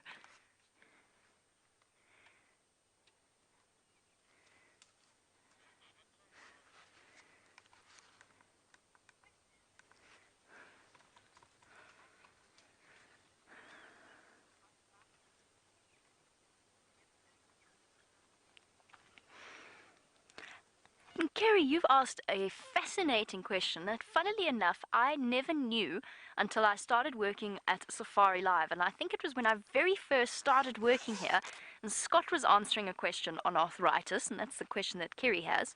Scott was answering a question on elephant arthritis, and we all concluded that none of us knew anything about it, and off we dashed to do some research. So Kerry's doing the same thing, and has recently discovered that elephants in captivity suffer from painful arthritis. And do we ever see any signs of this in the wild? It seems most definitely to be far more prevalent for elephants in captivity, which just goes to show there must be some kind of link in terms of the activity and the movements, or perhaps the type of food that they're eating. There must be something different that elephants experience in captivity. If I had to sort of try and guess at what it would be, my suggestion would be the amount of movement. That being said, when you see a really old elephant, especially the old cows I've noticed, they have a certain, I don't know if it's arthritis, I really don't, it doesn't seem to occur that much in the wild, but they do have a certain way of moving quite gingerly, carefully, and slowly. And that's possible that it's because their joints are hurting them a little bit. And just think, I mean, look at her going down on her knees. Awesome. She's going to try and move this whole tree away so that she can get to what's underneath it. Oh, that was quite a half-hearted effort.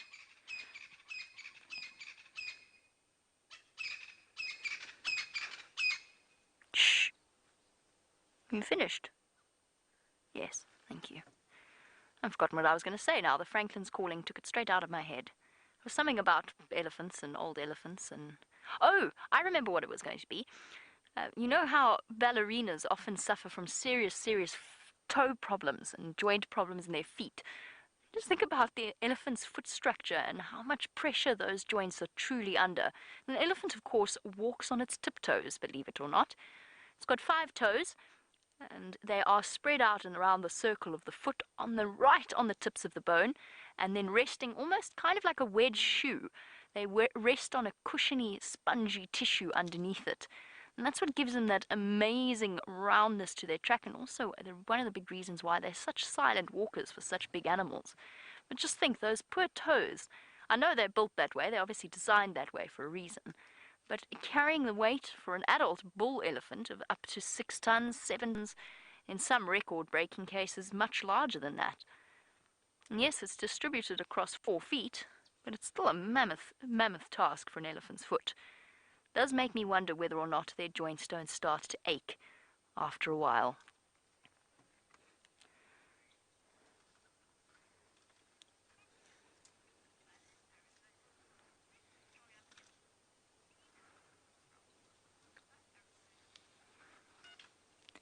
Good morning to Christopher in Arizona.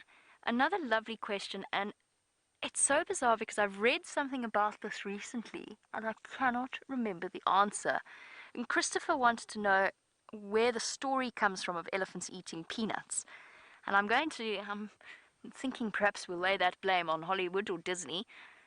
Dumbo siphoning up. Oh! What was that? It's a very funny sound. Dumbo is siphoning up peanuts with his trunk and cracking them open.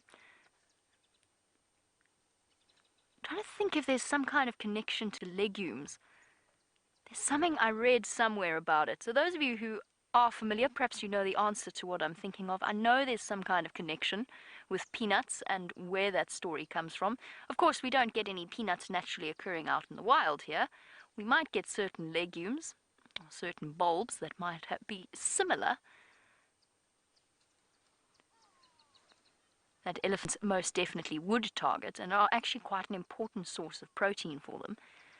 And I don't know where the story of the peanut-eating elephant came from. They certainly have a sweet tooth, that I can tell you.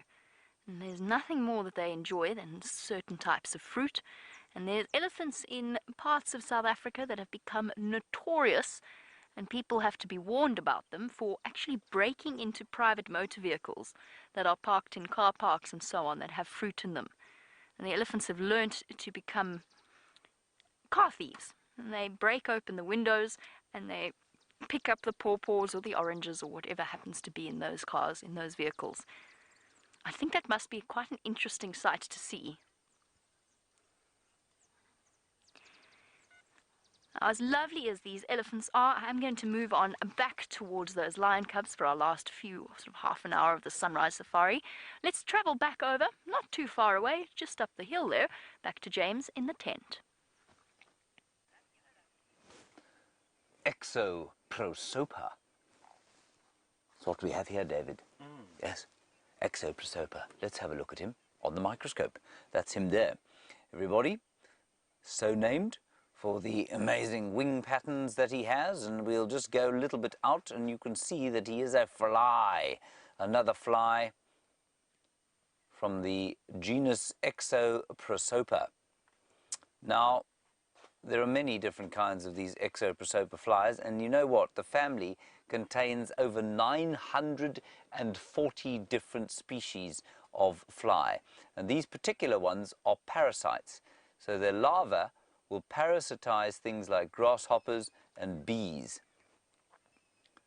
And they're actually called bee flies because of their adult's ability to hover and accurately hover. And I don't know, I'm sure many of you, if you come back this way, I'm sure many of you have had these amazing flies or insects hovering sort of accurately next to you, and then they move to the side sort of almost robotically, and then back, then forward, then up, and then down in an amazingly accurate way.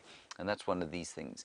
And they have to hover like that because they feed from very tiny little flowers, and they've got a long proboscis that they stick into that flower. But you can imagine hovering above a flower like that and being able to stick in a long proboscis twice the length of your own body into the nectar or nectaries of a flower.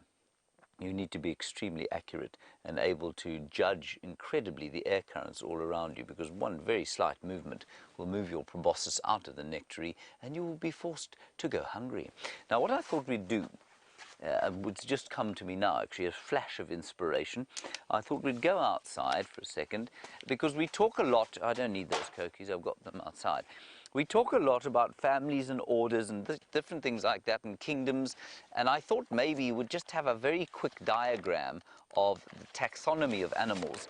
And I think it's important because we talk about these things, but I think it's kind of taken almost for granted that people know what we're talking about, but they're not always terms that people get.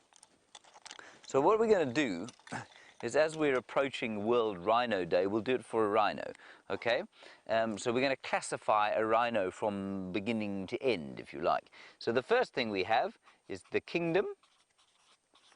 See that? And we'll draw a little crown, David. Yes. Yes, that's what that is there. And the kingdom, of course, is animal, right? Then we go down to class. And do you know what class it is, David? No. Well, you'll find that the class, in fact, sorry, I've made a mess here. We're going to go to phylum. And the phylum is a chordata, or vertebrates. So that means that it's got a bone, right? This is a very basic kind of idea. Vertebrate, right? And then we go down another level, and we go to class. And you know what class it is, David? No, David. It's a mammal, David, right? And then we go down to order. Do you know what order it is, David? It is a part of the, I think it is the odd-toed ungulates, right? Now, Carla, you want to know why we don't look at mammals, at least. You want to know why we don't look at rhinos, Carla? We don't look at rhinos because, ungulate. There we go. This is not particularly entertaining, but it's going to get slightly more so. Carlo, we don't look at them because they are obviously endangered by poachers. We don't want to contribute in any shape, way or form to poaching. We don't know if there'll be poachers watching the show or not. We're pretty sure there won't be, but we don't want to contribute in any shape, way or form to it, and so we just avoid showing them. Called in on the radios here, and that's basically why we don't show them. Then we go down to family. You can see I have absolutely no aptitude for proportion. The family, David, is the Rhinoceridae. I'm just going to put rhinos. And then we go down to genus. And the genus for the white rhino is Ceratothemium. I'm absolutely hopeless at this. Ceratothemium, I think. And then we go down to species. And the species is Simum. Right, so the point here, everybody, let me get another color. The black one is not. So the kingdom, that's pretty obvious. It's an animal. It's not a plant. It's not a fungus. It's not a bacteria. It's not a an algae, for example. A phylum, it's not, we know here that it is not an insect, so the insects would be off here, as will, or all the arthropods would be off here. We know class, it's a mammal, in other words, it's not a fish, and it's not a reptile. And the order, we know that it's an odd-toed ungulate, it's not even-toed, so it's not, say, a buffalo. Right? With the family, we know it's a rhino, we know it's not, for example, what would be another family of odd would be the horses. So we know it's not a horse. Ceratithemium, we know it's not a black rhino. There's actually no other representative of the genus. And there's only one white rhino. An amazing, incredible thing, and if you look over here, you can see it's very important that we look down towards that particular. Yes. Fantastic. Okay, that's all I have to tell you. And let's go across to Brent, who I think is in the Mawati drainage.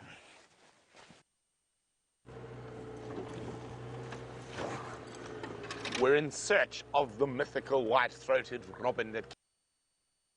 So we're in the Mawati River. Of course, not only white-throated robin, also just checking, see if there's any sign of leopard around this dry riverbed. It's a favorite spot for leopard. But so far, no luck. Although the big cats of cheetah plains did eventually come out to play. And nice to see the sticks with not one, but 2 buffalo kills.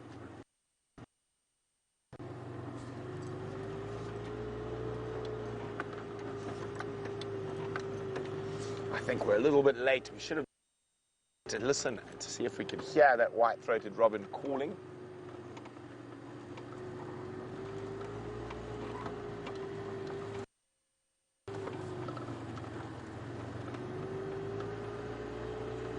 Ooh! Oh, he's going to fly past. No, go. Best. I just wish it would land. It is a beautiful butterfly if it ever lands. Where'd it go, Brian? I lost it. Lost it. Oh, there was a butterfly. It was a citrus swale.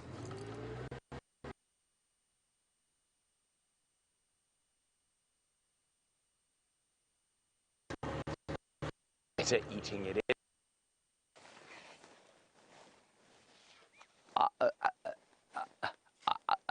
I was just trying to sort of redo what I did before, but I'm not going to subject you to that. Let's go back in here and see what we can find you to look at. I feel 2 lessons in taxonomy from me in one day would be more than I think. Let's go to Polyrenkus and see how he's doing. Sorry, David, I know this is very difficult for you to keep up with me lighting-wise, but I'm doing my level best here. I wasn't expecting to go. Let us remove this beastly fly from here. Now, Polly. On. Yes. No. Not calm. We're going to take loop. We are losing stream.